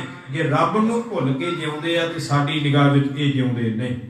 ਹਰ ਬਿਸਰਤ ਸਦਾ ਖੁਆਰੀ, ਤਾਕੋ ਧੋਖਾ ਕਹਾਂ ਵਿਆਪੈ, ਜਾ ਕੋ ਓਟ ਤੁਹਾਰੀ। ਮਹਾਰਾਜ ਕਹਿੰਦੇ ਰੱਬ ਨੂੰ ਭੁੱਲਣ ਕਰਕੇ ਇਹ ਦੁਖੀ ਹੋਵੇਗਾ। ਇਹ ਦੁਖੀ ਹੋਵੇਗਾ ਜਿਹੜਾ ਰੱਬ ਨਾਲ ਜੁੜਿਆ ਹੈ, ਉਹਨੂੰ ਧੋਖਾ ਕੋਈ ਨਹੀਂ ਦੇ ਸਕਦਾ। ਜਿੰਨੇ ਉਹਦੀ ਓਟ ਲਈ ਹੈ ਉਹਨੂੰ ਕੋਈ ਧੋਖਾ ਨਹੀਂ ਦੇ ਸਕਦਾ। ਪਰ ਬਿਨ ਸਿਮਰਨ ਜੋ ਜੀਵਨ ਬਲਣਾ, ਸਰਪ ਜੈਸੇ ਹਰਜਾਰੀ। ਰੱਬ ਤੇ ਸਿਮਰਨ ਤੋਂ ਬਿਨਾ ਜਿਹੜਾ ਜੀਵਨ ਬਤੀਤ ਕਰਨਾ ਹੈ, ਮਹਾਰਾਜ ਕਹਿੰਦੇ ਨੇ ਉਹ ਸੱਪ ਵਰਗਾ ਹੈਗਾ ਹੈ ਜੀਵਨ, ਸਰਪ ਜੈਸੇ ਅਰਜਾਰੀ। ਉਹ ਸੱਪ ਦਾ ਵੈਰੀ ਕੌਣ? ਉਹਦਾ ਆਪਣਾ ਜ਼ਹਿਰ ਜਿਹੜਾ ਉਹਨੂੰ ਸਾੜਦਾ ਰਹਿੰਦਾ ਹੈ, ਦੁੱਖ ਦਿੰਦਾ ਹੈ। ਜਿਵੇਂ ਕਹਿੰਦੇ ਸੱਪ ਨੂੰ ਆਪਣਾ ਹੀ ਜ਼ਹਿਰ ਵੈਰੀ ਬਣ ਕੇ ਸਾੜਦਾ ਰਹਿੰਦਾ ਹੈ, ਤਿਵੇਂ ਉਹਦਾ ਆਪਣਾ ਹੀ ਜੀਵਨ ਉਹਨੂੰ ਦੁਖੀ ਕਰ ਦਿੰਦਾ ਹੈ। ਆਪਣੇ ਆਪ ਉਹ ਦੁਖੀ ਹੋ ਜਾਂਦਾ, ਉਹਨੂੰ ਕੋਈ ਦੂਜਾ ਦੁਖੀ ਨਹੀਂ ਕਰਦਾ, ਉਹ ਆਪ ਹੀ ਦੁਖੀ ਹੁੰਦਾ ਹੈ। ਹਉਮੈ ਦੀ ਜ਼ਹਿਰ ਕਰਕੇ, ਵਿਕਾਰਾਂ ਦੀ ਜ਼ਹਿਰ ਕਰਕੇ ਉਹ ਸੜਦਾ ਰਹਿੰਦਾ ਹੈ। ਨਵ ਖੰਡਨ ਕੋ ਰਾਜ ਕਮਾਵੇ, ਅੰਤ ਚੱਲੈ ਗੋ ਹਾਰੀ। ਨਾਮ ਤੋਂ ਬਿਨਾ ਭਾਵੇਂ 9 ਖੰਡਾਂ ਦਾ ਵੀ ਰਾਜ ਕਮਾ ਲਵੇ, ਅੰਤ ਨੂੰ ਹਾਰ ਕਰਕੇ ਚਲਾ ਜਾਵੇਗਾ। ਪਰ ਅਗਲਾ ਬਚਨ ਗੁਣ ਨਿਧਾਨ, ਗੁਣ ਤਿਨ ਹੀ ਗਾਏ, ਜਾ ਕੋ ਕਿਰਪਾ ਧਾਰੀ। ਗੁਣਾਂ ਦੇ ਖਜ਼ਾਨੇ ਵਾਹਿਗੁਰੂ ਦੇ ਗੁਣਾਂ ਨੂੰ ਤਿਨਾਂ ਨੇ ਗਾਉਣਾ ਕੀਤਾ ਹੈ, ਜਿਨ੍ਹਾਂ ਤੇ ਵਾਹਿਗੁਰੂ ਨੇ ਕਿਰਪਾ ਕੀਤੀ ਹੈ। ਪਰ ਜਿਨ੍ਹਾਂ ਤੇ ਵਾਹਿਗੁਰੂ ਨੇ ਕਿਰਪਾ ਕੀਤੀ ਸੋ ਸੁਖੀਆ, ਧਨ ਉਸ ਜਨਮਾ ਨਾਨਕ ਤਿਸ ਬਲਿਹਾਰੀ। ਉਹ ਸੁਖੀ ਹੁੰਦਾ ਹੈ, ਉਹਦਾ ਜਨਮ ਧਨ ਹੋ ਜਾਂਦਾ ਹੈ। ਮਹਾਰਾਜ ਕਹਿੰਦੇ ਉਹਦੇ ਤੋਂ ਅਸੀਂ ਬਲਿਹਾਰ ਜਾਂਦੇ ਹਾਂ। ਹਰ ਬਿਸਰਤ ਸੋ ਮੂਆ। ਮਹਾਰਾਜ ਕਹਿੰਦੇ ਜਿਹੜਾ ਰੱਬ ਨੂੰ ਭੁੱਲ ਗਿਆ ਸਾਡੀ ਨਿਗਾਹ ਵਿੱਚ ਉਹ ਮਰ ਗਿਆ ਹੈ। ਤੇ ਅਗਲਾ ਬਚਨ ਹੈ ਨਾਮ ਧਿਆਵੈ ਸਰਬ ਫਲ ਪਾਵੈ, ਸੋ ਜਨ ਸੁਖੀਆ ਹੁਆ। ਮਹਾਰਾਜ ਕਹਿੰਦੇ ਜਿਹੜਾ ਨਾਮ ਜਪਦਾ ਨਾ ਉਹ ਸਾਰੇ ਫਲ ਪਾ ਲੈਂਦਾ ਹੈ। ਉਹ ਸੇਵਕ ਰੱਬ ਦਾ ਪਿਆਰਾ ਸੁਖੀ ਹੋ ਜਾਂਦਾ ਹੈ। ਜਿਹੜਾ ਪਰਮੇਸ਼ਰ ਦਾ ਨਾਮ ਜਪਦਾ ਹੈ ਉਹਦੇ ਤੇ ਮਾਲਕ ਦੀ ਬਖਸ਼ਿਸ਼ ਹੁੰਦੀ ਹੈ, ਉਹਦੇ ਤੇ ਮਾਲਕ ਦੀ ਕਿਰਪਾ ਹੁੰਦੀ ਹੈ। ਸੋ ਵਿਪਤਾ ਦਾ ਸਮਾਂ ਹੋਵੇ, ਜੇ ਉਸ ਵੇਲੇ ਮਾਲਕ ਚੇਤੇ ਆ ਜਾਵੇ ਤੇ ਦੁਖੀ ਬੰਦਾ ਵੀ ਸੁਖੀ ਹੋ ਜਾਵੇਗਾ। ਪਰ ਪਾਤਸ਼ਾਹ ਕਹਿੰਦੇ ਜੇ ਰੱਬ ਦਾ ਨਾਮ ਨਹੀਂ, ਸੁਖੀ ਵੀ ਦੁਖੀ ਹੋ ਜਾਵੇਗਾ। ਹਰਿ ਕੇ ਨਾਮ ਬਿਨਾ ਦੁਖ ਪਾਵੈ, ਭਗਤ ਬਿਨਾ ਸਹਸਾ ਨਹਿ ਚੂਕੈ, ਗੁਰ ਇਹੋ ਭੇਦ ਬਤਾਵੈ। ਮਹਾਰਾਜ ਕਹਿੰਦੇ ਰੱਬ ਦੇ ਨਾਮ ਤੋਂ ਬਿਨਾ ਬੰਦਾ ਹਮੇਸ਼ਾ ਦੁੱਖ ਪਾਵੇਗਾ। ਭਗਤੀ ਤੋਂ ਬਿਨਾ ਸ਼ੰਕੇ ਨਿਵਰਤ ਨਹੀਂ ਹੁੰਦੇ। ਇਹ ਗੁਰੂ ਭੇਦ ਦੱਸਦਾ ਪਿਆ ਹੈ। ਕਹਾਂ ਭਇਓ ਤੀਰਥ ਬ੍ਰਤ ਕੀਏ। ਮਹਾਰਾਜ ਕਹਿੰਦੇ ਕੀ ਹੋਇਆ ਜੇ ਤੂੰ ਤੀਰਥਾਂ ਦੇ ਇਸ਼ਨਾਨ ਕਰਦਾ ਹੈ, ਵਰਤ ਰੱਖਦਾ ਹੈ, ਰਾਮ ਸ਼ਰਨ ਨਹੀਂ ਆਵੇ, ਰੱਬ ਦੀ ਸ਼ਰਨ ਵਿੱਚ ਨਹੀਂ ਆਉਂਦਾ। ਜੋਗ ਜਗ ਨਿਰਫਲ ਤੇ ਮਾਨੋ। ਜੋਗ ਸਾਧਨਾ ਕੀਤੀ, ਜਗ ਕੀਤੇ, ਉਹਦੇ ਵਿਅਰਥੇ ਜਰਨਾ ਕਰੋ। ਜੋ ਪ੍ਰਭ ਜਸ ਬਿਸਰਾਵੈ। ਜਿਹੜਾ ਵਾਹਿਗੁਰੂ ਦੇ ਜਸ ਨੂੰ, ਵਡਿਆਈ ਨੂੰ ਭੁੱਲ ਜਾਂਦਾ, ਉਹਦੇ ਸਾਰੇ ਕੀਤੇ ਕਰਮ ਜਿਹੜੇ ਆ ਉਹ ਵਿਅਰਥੇ ਨੇ। ਪਰਮੇਸ਼ਰ ਦੀ ਬੰਦਗੀ ਤੋਂ ਬਿਨਾ ਖੇਡ ਨਹੀਂ ਬਣਨੀ, ਨਾਮ ਤੋਂ ਬਿਨਾ ਖੇਡ ਨਹੀਂ ਬਣਨੀ। ਪਾਤਸ਼ਾਹ ਕਹਿੰਦੇ ਜਿੰਨਾ ਮਰਜ਼ੀ ਕਠਿਨ ਸਮਾਂ ਆ ਜਾਵੇ, ਜਦੋਂ ਕੋਈ ਸਹਾਇਤਾ ਕਰਨ ਵਾਲਾ ਨਾ ਹੋਵੇ, ਉਸ ਵੇਲੇ ਚਿੱਤ ਆਵੇ ਉਸ ਪਾਰ ਬ੍ਰਹਮ ਲੱਗਾ ਨਾ ਤਤੀ ਵਾਉ। ਰੱਬ ਚੇਤੇ ਆ ਜਾਵੇ, ਮਾਲਕ ਦਾ ਸਿਮਰਨ ਚੇਤੇ ਆ ਜਾਵੇ ਤੇ ਉਹ ਤਤੀ ਵਾਹ ਵੀ ਲੱਗਣ ਨਹੀਂ ਦਿੰਦਾ ਆਪਣੇ ਸੇਵਕ ਨੂੰ। ਸਾਹਿਬ ਨਿਤਾਣਿਆ ਕਾ ਤਾਣੂ। ਉਹ ਸਾਹਿਬ ਮਾਲਕ ਨਿਆਸਰਿਆਂ ਦਾ, ਜਿਨ੍ਹਾਂ ਦਾ ਬਲ ਕੋਈ ਨਹੀਂ ਆ, ਉਹਨਾਂ ਨੂੰ ਬਲ ਦੇਣ ਵਾਲਾ ਤੇ ਆਸਰਿਆਂ ਨੂੰ, ਨਿਆਸਰਿਆਂ ਨੂੰ ਆਸਰਾ ਦੇਣ ਵਾਲਾ ਹੈ। ਆਏ ਨਾ ਜਾਈ ਫਿਰ ਸਦਾ ਗੁਰ ਸਬਦੀ ਸੱਚ ਜਾਣੂ। ਉਹ ਨਾ ਆਉਂਦਾ ਹੈ ਤੇ ਨਾ ਜਾਂਦਾ ਹੈ, ਭਾਵ ਨਾ ਜੰਮਦਾ ਹੈ ਨਾ ਮਰਦਾ ਹੈ, ਸਦਾ ਰਹਿਣ ਵਾਲਾ ਹੈ। ਗੁਰੂ ਤੇ ਸ਼ਬਦ ਨਾਲ ਜੁੜ ਕਰਕੇ ਉਸ ਸੱਚ ਨੂੰ, ਉਸ ਪਰਮੇਸ਼ਰ ਨੂੰ ਜਾਣਨਾ ਕਰ। ਰਹਾਉ ਵਿਸਰਾਮ ਦੇ ਕਰਕੇ ਸਤਿਗੁਰੂ ਜੀ ਕਿਰਪਾ ਕਰਦੇ ਹਨ। ਜੇ ਕੋ ਹੋਵੇ ਦੁਬਲਾ ਨੰਗ ਭੁਖ ਕੀ ਪੀਰ। ਇਹ ਪਾਤਸ਼ਾਹ ਕਹਿੰਦੇ ਜੇ ਕੋਈ ਦੁਬਲਾ ਹੋ ਜਾਵੇ, ਦੁਬਲੇ ਦਾ ਅਰਥ ਹੁੰਦਾ ਕਮਜ਼ੋਰ, ਬਲ ਤੋਂ ਰਹਿਤ ਹੋ ਜਾਵੇ। ਜੇ ਕੋਈ ਇੰਨਾ ਕਮਜ਼ੋਰ ਹੋ ਜਾਵੇ ਕਿ ਨੰਗ ਭੁੱਖ ਕੀ ਪੀਰ, ਭਾਵ ਉਹਦੇ ਕੋਲ ਪਹਿਨਣ ਵਾਸਤੇ ਵਸਤਰ ਵੀ ਨਾ ਹੋਣ ਤੇ ਖਾਣ ਵਾਸਤੇ ਪਦਾਰਥ ਵੀ ਨਾ ਹੋਣ, ਭੁੱਖ ਦੀ ਪੀੜਾ ਵੀ ਹੋ, ਪੀੜ ਦਾ ਅਰਥ ਤੇ ਦੁੱਖ ਹੀ ਹੈ।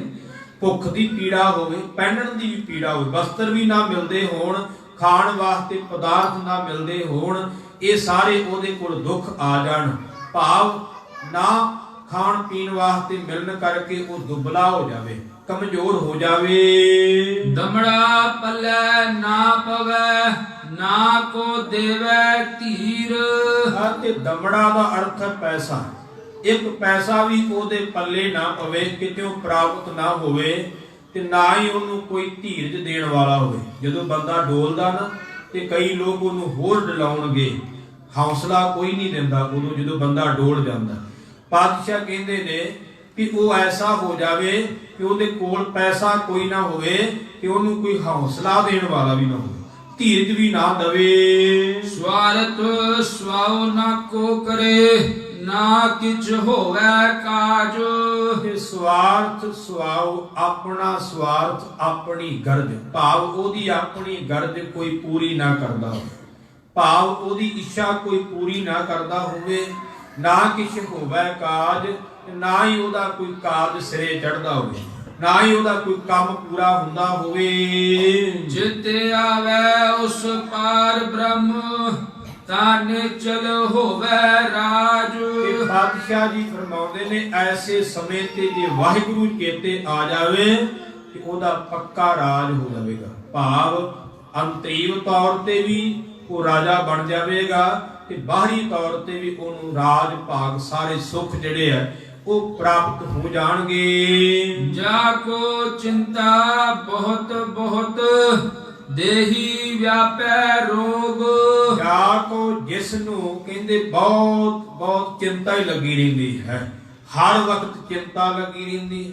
ਵਿਆਪੈ ਸਭੇ ਰੋਗ, ਸਾਰੇ ਰੋਗ ਜਿਹੜੇ ਸਰੀਰ ਨੂੰ ਆ ਕਰਕੇ ਚਿੰਬੜ ਜਾਣ। ਵਿਆਪੈ ਦਾ ਅਰਥ ਹੁੰਦਾ ਚਿੰਬੜਨਾ, ਸਰੀਰ ਨੂੰ ਆ ਕਰਕੇ ਹਰ ਪ੍ਰਕਾਰ ਦੇ ਰੋਗ ਚਿੰਬੜ ਜਾਣ, ਲੱਗ ਜਾਣ। ਗ੍ਰਹਸਥ ਕੁਟੰਬ ਪਲੇਟਿਆ ਕਦੇ ਹਰ ਕੋ ਕਦੇ ਸੋਗ। ਕਿਉਂ ਗ੍ਰਸਤੀ ਜੀਵਨ ਦੇ ਜੰਜਾਲਾਂ ਵਿੱਚ ਪਲੇਟਿਆ ਦਾ ਅਰਥ ਫਸਿਆ ਹੋਇਆ ਹੋਵੇ, ਕਿ ਹਰ ਵਕਤ ਗ੍ਰਸਤ ਵਿੱਚ ਹੀ ਭੱਜਾ ਫਿਰਦਾ, ਗੁਰੂ ਘਰ ਆਉਣ ਦਾ ਟਾਈਮ ਨਹੀਂ, ਕਦੀ ਸੇਵਾ ਕਰਨ ਦਾ ਟਾਈਮ ਨਹੀਂ ਮਿਲਦਾ, ਕਦੇ ਹਰਖ ਕਦੇ ਸੋਗ, ਕਦੇ ਖੁਸ਼ੀ ਆ ਜਾਂਦੀ ਹੈ ਤੇ ਕਦੇ ਗਮੀ ਆ ਜਾਂਦੀ। ਗ੍ਰਸਤੀ ਜੀਵਨ ਵਿੱਚ ਦੋਵੇਂ ਚੀਜ਼ਾਂ ਹੁੰਦੀਆਂ, ਕਦੀ ਖੁਸ਼ੀ ਵੀ ਆਉਣੀ ਹੈ ਤੇ ਕਦੇ ਗਮੀ ਵੀ ਆਉਣੀ ਹੈ। ਕਹਿੰਦੇ ਗ੍ਰਸਤੀ ਜੰਜਾਲਾਂ ਵਿੱਚ ਫਸਿਆ ਹੋਇਆ ਹੋਵੇ, ਕਦੇ ਖੁਸ਼ੀ ਆ ਜਾਵੇ, ਕਦੇ ਘਰ ਵਿੱਚ ਗਮੀ ਹੋਵੇ। ਗੌਣ ਕਰੇ ਚੋਹ ਕੁੰਠ ਕਾ ਘੜੀ ਨਾ ਬੈਸਣ ਸੋਏ। ਕਹਿੰਦੇ ਗੌਣ ਕਰੇ, ਗੌਣ ਦਾ ਅਰਥ ਹੁੰਦਾ ਗਮਨ, ਭ੍ਰਮਣ ਕਰਨਾ। ਚਾਹੋ ਕੁੰਠ, ਚਾਰ ਦਿਸ਼ਾਵਾਂ ਦੇ ਵਿੱਚ ਹੀ ਭੱਜਾ ਹੀ ਫਿਰੇ, ਰਾਤ ਦਿਨ ਹਰ ਵਕਤ ਕਮਾਈ ਵਾਸਤੇ ਭੱਜਾ ਫਿਰੇ, ਚਾਰ ਚਫੇਰੇ, ਘੜੀ ਨਾ ਬੈਸਣ ਸੋਏ। ਕਹਿੰਦੇ ਘੜੀ ਵੀ ਟਾਈਮ ਨਾ ਉਹਨੂੰ ਮਿਲੇ ਬੈਠਣ ਵਾਸਤੇ, ਕਦੇ ਰੱਬ ਦੀ ਯਾਦ ਵਿੱਚ। ਕਹਿੰਦੇ ਇਹੋ ਜਿਹਾ ਸਿਸਟਮ ਬਣ ਜਾਵੇ, ਇੰਨਾ ਬਿਜੀ ਹੋ ਜਾਵੇ, ਇਸ ਤਰ੍ਹਾਂ ਦੀ ਹਾਲਤ ਹੋ ਜਾਵੇ, ਘੜੀ ਵੀ ਟਾਈਮ ਉਹਨੂੰ ਬੈਠਣ ਵਾਸਤੇ ਨਾ ਮਿਲੇ, ਭੱਜਾ ਹੀ ਫਿਰੇ। ਚਿਤ ਆਵੇ ਉਸ ਪਾਰ ਬ੍ਰਹਮ ਤਾਨੂੰ ਮਨ ਸੀਤਲ ਹੋਏ। ਪਾਤਸ਼ਾਹ ਕਹਿੰਦੇ ਐਸੇ ਮਨੁੱਖ ਨੂੰ ਜਿਹਦਾ ਮਨ ਕਦੇ ਟਿਕਦਾ ਨਹੀਂ ਸੀ, ਹਰ ਵਕਤ ਦੌੜ ਭੱਜ ਵਿੱਚ ਸੀ, ਜੇ ਕਿਤੇ ਉਹਨੂੰ ਪਰਮੇਸ਼ਰ ਦਾ ਚੇਤਾ ਆ ਜਾਵੇ, ਇੱਕ ਵਾਰ ਵੀ ਕਿਤੇ ਰੱਬ ਦੀ ਯਾਦ ਵਿੱਚ ਜੁੜ ਜਾਵੇ, ਉਹਦਾ ਤਨ ਵੀ ਜਿਹੜਾ ਹੈ ਉਹ ਟਿਕ ਜਾਵੇਗਾ ਤੇ ਉਹਦਾ ਮਨ ਵੀ ਟਿਕ ਜਾਵੇਗਾ। ਕਿਉਂਕਿ ਤਨ ਦਾ ਟਿਕਣਾ ਮਨ ਦੇ ਨਾਲ ਹੈ। ਜੇ ਮਨ ਜਿਹੜਾ ਟਿਕਦਾ ਨਹੀਂ ਤੇ ਤਨ ਮਨ ਨਾਲ ਹੀ ਹੈ, ਕਿਉਂਕਿ ਜੋ ਮਨ ਸੋਚਦਾ ਹੈ, ਮਨ ਫੁਰਨੇ ਧਾਰਨ ਕਰਦਾ ਹੈ, ਉਹਨਾਂ ਮੁਤਾਬਕ ਹੀ ਤਨ ਕਿਰਿਆ ਕਰਦਾ ਹੈ। ਤੇ ਜੇ ਮਨ ਟਿਕ ਗਿਆ ਹੈ ਤਾਂ ਤਨ ਨੇ ਆਪਣੇ ਆਪ ਹੀ ਟਿਕ ਜਾਣਾ ਹੈ। ਪਾਤਸ਼ਾਹ ਕਹਿੰਦੇ ਨੇ ਜੇ ਰੱਬ ਦਾ ਚੇਤਾ ਆ ਜਾਵੇ, ਬੰਦਗੀ ਉਹਦੇ ਹਿੱਸੇ ਵਿੱਚ ਆ ਜਾਵੇ, ਤੇ ਪਾਤਸ਼ਾਹ ਕਹਿੰਦੇ ਉਹਦਾ ਤਨ ਵੀ ਤੇ ਮਨ ਵੀ ਸੀਤਲ ਹੋ ਜਾਵੇਗਾ। ਸੀਤਲ ਦਾ ਅਰਥ ਕੀ ਹੁੰਦਾ? ਠੰਡਾ। ਜਦੋਂ ਪਾਣੀ ਗਰਮ ਹੋਵੇ ਨਾ ਤੇ ਉਬਲਦਾ, ਉਬਾਲੇ ਮਾਰਦਾ, ਟਿਕਦਾ ਹੀ ਨਹੀਂ। ਪਰ ਜਦੋਂ ਪਾਣੀ ਠੰਡਾ ਹੋ ਜਾਵੇ ਐਨ ਸ਼ਾਂਤ ਹੋ ਜਾਂਦਾ, ਟਿਕ ਜਾਂਦਾ। ਕਹਿੰਦੇ ਜਿਵੇਂ ਠੰਡਾ ਪਾਣੀ ਟਿਕ ਜਾਂਦਾ ਨਾ, ਇਉਂ ਟਿਕ ਜਾਵੇਗਾ। ਅਥਵਾ ਜਿਵੇਂ ਗੁਰੂ ਪਿਆਰ ਵਾਲਿਓ ਗਰਮੀ ਜਿਹੜੀ ਹੈ ਉਹ ਦੁੱਖ ਦਿੰਦੀ ਹੈ, ਇਸੇ ਤਰ੍ਹਾਂ ਹੀ ਜਿਹੜੀ ਵਿਕਾਰਾਂ ਦੀ ਤਪਸ਼ ਹੈ ਨਾ, ਜਾਂ ਚੁਗਲੀ, ਨਿੰਦਿਆ, ਵੈਰ, ਈਰਖਾ, ਕਈ ਤਰ੍ਹਾਂ ਦੀ ਅੱਗ ਸਾਡੇ ਸਰੀਰ ਵਿੱਚ ਇਹ ਪੈਦਾ ਹੁੰਦੀ ਹੈ। ਕਹਿੰਦੇ ਇਹਨਾਂ ਵੱਲੋਂ ਫਿਰ ਜਿਹੜਾ ਤਨ ਤੇ ਮਨ ਉਹ ਸੀਤਲ ਹੋ ਜਾਵੇਗਾ, ਠੰਡਾ ਹੋ ਜਾਵੇਗਾ। ਇਹ ਵਿਕਾਰਾਂ ਦੀ ਅੱਗ ਕਦੇ ਵੀ ਉਹਨੂੰ ਦੁਖੀ ਨਹੀਂ ਕਰੇਗੀ, ਕਿਉਂਕਿ ਗੁਰਬਾਣੀ ਨੂੰ ਸੁਣ ਲਈਏ ਨਾ ਤੇ ਮਨ ਠੰਡਾ ਹੁੰਦਾ ਹੈ। ਅਸੀਂ ਰੋਜ਼ਾਨਾ ਇੱਕ ਬਚਨ ਪੜ੍ਹਦੇ ਹਾਂ, ਅੰਮ੍ਰਿਤ ਬਾਣੀ ਹਰ ਹਰ ਤੇਰੀ, ਸੁਣ ਸੁਣ ਹੋਵੇ ਪਰਮਗਤ ਮੇਰੀ, ਜਲਨ ਬੁਝੀ ਸੀਤਲ ਹੋਏ ਮਨੁ। ਜਲਨ ਕੀ ਹੈ? ਵਿਕਾਰਾਂ ਦੀ ਜਲਨ। ਝੂਠ, ਨਿੰਦਿਆ, ਚੁਗਲੀ, ਈਰਖਾ, ਵੈਰ, ਇਹ ਸਾਰੀ ਜਲਨ ਹੀ ਹੈ। ਇਹ ਜਲਨ ਬੁਝ ਜਾਂਦੀ ਹੈ, ਮਨ ਜਿਹੜਾ ਉਹ ਠੰਡਾ ਹੋ ਜਾਂਦਾ। ਕਲ ਤਾਤੀ ਠੰਡਾ ਹਰ ਨਾਉ। ਇਹ ਕਲਯੁਗ ਦਾ ਸਮਾਂ ਤੱਤਾ ਹੈ, ਪਰ ਇਹਦੇ ਵਿੱਚ ਠੰਡ ਬਖਸ਼ਣ ਵਾਲਾ ਕੇਵਲ ਪਰਮੇਸ਼ਰ ਦਾ ਨਾਮ ਹੈ। ਕਿਉਂਕਿ ਚੰਦਨ ਚੰਦਨ ਸਰਦ ਰੁੱਤ ਮੂਲ ਨਾ ਮਿਟਾਈ ਘਾਮ, ਸੀਤਲ ਥੀਵੈ ਨਾਨਕਾ ਜਪੰਦਰੋ ਹਰ ਨਾਮ। ਜੇ ਠੰਡਾ ਹੋਣਾ ਤੇ ਨਾਮ ਜਪਣਾ ਪੈਣਾ ਹੈ। ਚੰਦਰਮਾ ਠੰਡਾ ਜ਼ਰੂਰ ਮੰਨਿਆ, ਪਰ ਪਾਤਸ਼ਾਹ ਕਹਿੰਦੇ ਅੰਦਰ ਦੀ ਠੰਡ ਨਹੀਂ ਦੇ ਸਕਦਾ। ਸਰਦੀ ਦੀ ਰੁੱਤ ਠੰਡੀ ਜ਼ਰੂਰ ਹੈ, ਪਰ ਅੰਦਰ ਨੂੰ ਠੰਡ ਨਹੀਂ ਦੇ ਸਕਦੇ। ਚੰਦਨ ਠੰਡਾ ਹੈ, ਪਰ ਪਾਤਸ਼ਾਹ ਕਹਿੰਦੇ ਨਹੀਂ, ਅੰਦਰ ਨੂੰ ਠੰਡ ਨਹੀਂ ਦੇ ਸਕਦੇ। ਨਹਿ ਸੀਤਲੰ ਚੰਦਰ ਦੇਵ ਹੈ, ਨਹਿ ਸੀਤਲੰ ਬਾਵਣ ਚੰਦਨ ਹੈ, ਨਹਿ ਸੀਤਲੰ ਸੀਤ ਰੁਤੇਨ, ਨਾਨਕ ਸੀਤਲੰ ਸਾਧ ਸੁਵੰਜਨ। ਰੱਬ ਦੇ ਪਿਆਰੇ ਸਭ ਤੋਂ ਠੰਡੇ ਕਿਉਂ ਹੋ ਜਾਂਦੇ? ਉਹ ਨਾਮ ਜਪਦੇ, ਬੰਦਗੀ ਕਰਦੇ, ਉਹਨਾਂ ਦੇ ਅੰਦਰ ਠੰਡ ਪੈ ਜਾਂਦੀ, ਟਿਕਾ ਆ ਜਾਂਦਾ ਹੈ। ਮਹਾਰਾਜ ਕਹਿੰਦੇ ਐਸੇ ਮਨੁੱਖ ਨੂੰ ਜਿਹੜਾ ਹਰ ਵਕਤ ਭੱਜਾ ਹੀ ਫਿਰਦਾ, ਟਿਕਾ ਹੀ ਨਹੀਂ ਹੈਗਾ, ਕਲਪਦਾ ਹੀ ਰਹਿੰਦਾ, ਕਦੇ ਖੁਸ਼ੀ ਕਦੇ ਗਮੀ, ਪਰਿਵਾਰ ਦੇ ਜੰਜਾਲਾਂ ਵਿੱਚ ਫਸਿਆ ਹੋਇਆ ਹੈ, ਹਰ ਵਕਤ ਚਿੰਤਾ ਹੀ ਲੱਗੀ ਹੋਈ ਹੈ, ਰੋਗ ਹੀ ਚਿੰਬੜੇ ਹੋਏ ਆ। ਮਹਾਰਾਜ ਕਹਿੰਦੇ ਐਸੇ ਮਨੁੱਖ ਨੂੰ ਕਿਤੇ ਰੱਬ ਚੇਤੇ ਆ ਜਾਵੇ, ਪਰਮੇਸ਼ਰ ਚੇਤੇ ਆ ਜਾਵੇ। ਇੰਨੀ ਬਰਕਤ ਹੈ ਵਾਹਿਗੁਰੂ ਦੇ ਨਾਮ ਵਿੱਚ। ਮਹਾਰਾਜ ਕਹਿੰਦੇ ਉਹਦਾ ਤਨ ਵੀ ਤੇ ਮਨ ਵੀ ਸੀਤਲ ਹੋ ਜਾਵੇਗਾ। ਕਾਮ ਕ੍ਰੋਧ ਮੋਹ ਵਸ ਕੀਆ, ਕਿਰਪਨ ਲੋਭ ਪਿਆਰੋ। ਨਾਮ ਦੀ ਮਹਿਮਾ ਵੱਲ ਧਿਆਨ ਦਿਓ ਗੁਰਮੁਖੋ। ਆ ਚੌਥੀ ਪੌੜੀ ਵਿੱਚ ਪਾਤਸ਼ਾਹ ਜੀ ਨਾਮ ਦੀ ਮਹਿਮਾ ਹੋਰ ਵੀ ਬਿਆਨ ਕਰਦੇ ਨੇ। ਕਾਮ ਕ੍ਰੋਧ ਮੋਹ ਵਸ ਕੀਆ। ਕੋਈ ਮਨੁੱਖ ਐਸਾ ਹੋਵੇ ਜਿਹਨੂੰ ਕਾਮ ਨੇ, ਕ੍ਰੋਧ ਨੇ, ਮੋਹ ਨੇ ਵਸ ਵਿੱਚ ਕਰ ਲਿਆ ਹੋਵੇ। ਕਿਰਪਨ ਲੋਭ ਪਿਆਰ। ਉਹ ਬੰਦਾ ਕੰਜੂਸ, ਹਰ ਵਕਤ ਲੋਭ ਨਾਲ ਹੀ ਉਹਦਾ ਪਿਆਰ ਹੋਵੇ, ਧਨ ਨਾਲ ਹੀ ਪਿਆਰ ਹੋਵੇ, ਨਾ ਲੋਭੀ ਹੋਵੇ, ਕਿਸੇ ਨੂੰ ਪੈਸਾ ਨਾ ਦੇਵੇ, ਕਦੀ ਸੇਵਾ 'ਚ ਹਿੱਸਾ ਨਾ ਪਾਵੇ, ਹਰ ਵਕਤ ਮਾਇਆ ਨੂੰ ਚਿੰਬੜਿਆ ਰਹੇ। ਤੇ ਕਾਮ ਕ੍ਰੋਧ ਲੋਭ ਨੇ, ਮੋਹ ਨੇ ਉਹਨੂੰ ਵਸ ਕੀਤਾ ਹੋਵੇ। ਜਾਰੇ ਕਿਲ ਵਿਖ ਉਨ ਅਗ ਕੀਏ, ਹੋਆ ਅਸੁਰ ਸੰਘਾਰੋ। ਇਹ ਚਾਰੇ ਕਿਲ ਵਿਖ। ਚਾਰ ਕਿਲ ਕਿਹੜੇ ਨੇ? ਕਿਲ ਦਾ ਅਰਥ ਹੁੰਦਾ ਨਿਸ਼ਚਾ, ਵਿਖ ਦਾ ਅਰਥ ਹੈ ਜ਼ਹਿਰ। ਨਿਸ਼ਚੇ ਕਰਕੇ ਜਿਹੜੀ ਜ਼ਹਿਰ ਵਰਗੇ ਚਾਰ ਪਾਪ ਮੰਨੇ ਗਏ। ਪਾਪ ਤੇ ਬੜੇ ਨੇ, ਪਰ ਗੁਰਬਾਣੀ ਦੇ ਵਿੱਚ ਚਾਰ ਪਾਪ ਸਭ ਤੋਂ ਵੱਡੇ ਦੱਸੇ ਗਏ। ਵੈਸੇ ਮੇਰਾ ਇਹ ਵਿਸ਼ਾ ਨਹੀਂ, ਮੈਂ ਵਿਸਥਾਰ ਕਰਾਂ ਤੇ ਬਹੁਤ ਲੰਮਾ ਚੌੜਾ ਹੋ ਜਾਵੇਗਾ। 10 ਪਾਪਾਂ ਦਾ ਵਿਦਵਾਨਾਂ ਨੇ ਜ਼ਿਕਰ ਕੀਤਾ ਹੈ। ਕੁਝ ਰਸਨਾ ਦੇ ਪਾਪ ਹੁੰਦੇ ਆ, ਕੁਝ ਸਰੀਰ ਦੇ ਪਾਪ ਹੁੰਦੇ ਨੇ, ਕੁਝ ਮਨ ਦੇ ਪਾਪ ਹੁੰਦੇ ਨੇ। ਸਮਾਂ ਨਹੀਂ ਮੈਂ ਵਿਸਥਾਰ ਵੱਲ ਜਾਵਾਂ। ਚਲੋ ਜਿਹੜੇ ਗੁਰਬਾਣੀ ਵਿੱਚ ਚਾਰ ਲਿਖੇ ਉਹ ਜ਼ਰੂਰ ਤੁਹਾਡੇ ਸਾਹਮਣੇ ਰੱਖ ਲਿਓ। ਪਾਵਨ ਗੁਰਬਾਣੀ ਵਿੱਚ ਉਹਨਾਂ ਚਾਰ ਪਾਪਾਂ ਦਾ ਜ਼ਿਕਰ ਕੀਤਾ ਹੈ। ਬ੍ਰਾਹਮਣ ਕੈਲੀ ਘਾਤ ਕੰਜਕਾ, ਅਨਚਾਰੀ ਕਾ ਧਾਨ, ਫਿਟਕ ਫਿਟਕਾ ਕੋਟ ਬਦੀਆ, ਸੋ ਸਦਾ ਸਦਾ ਅਭਿਮਾਨ।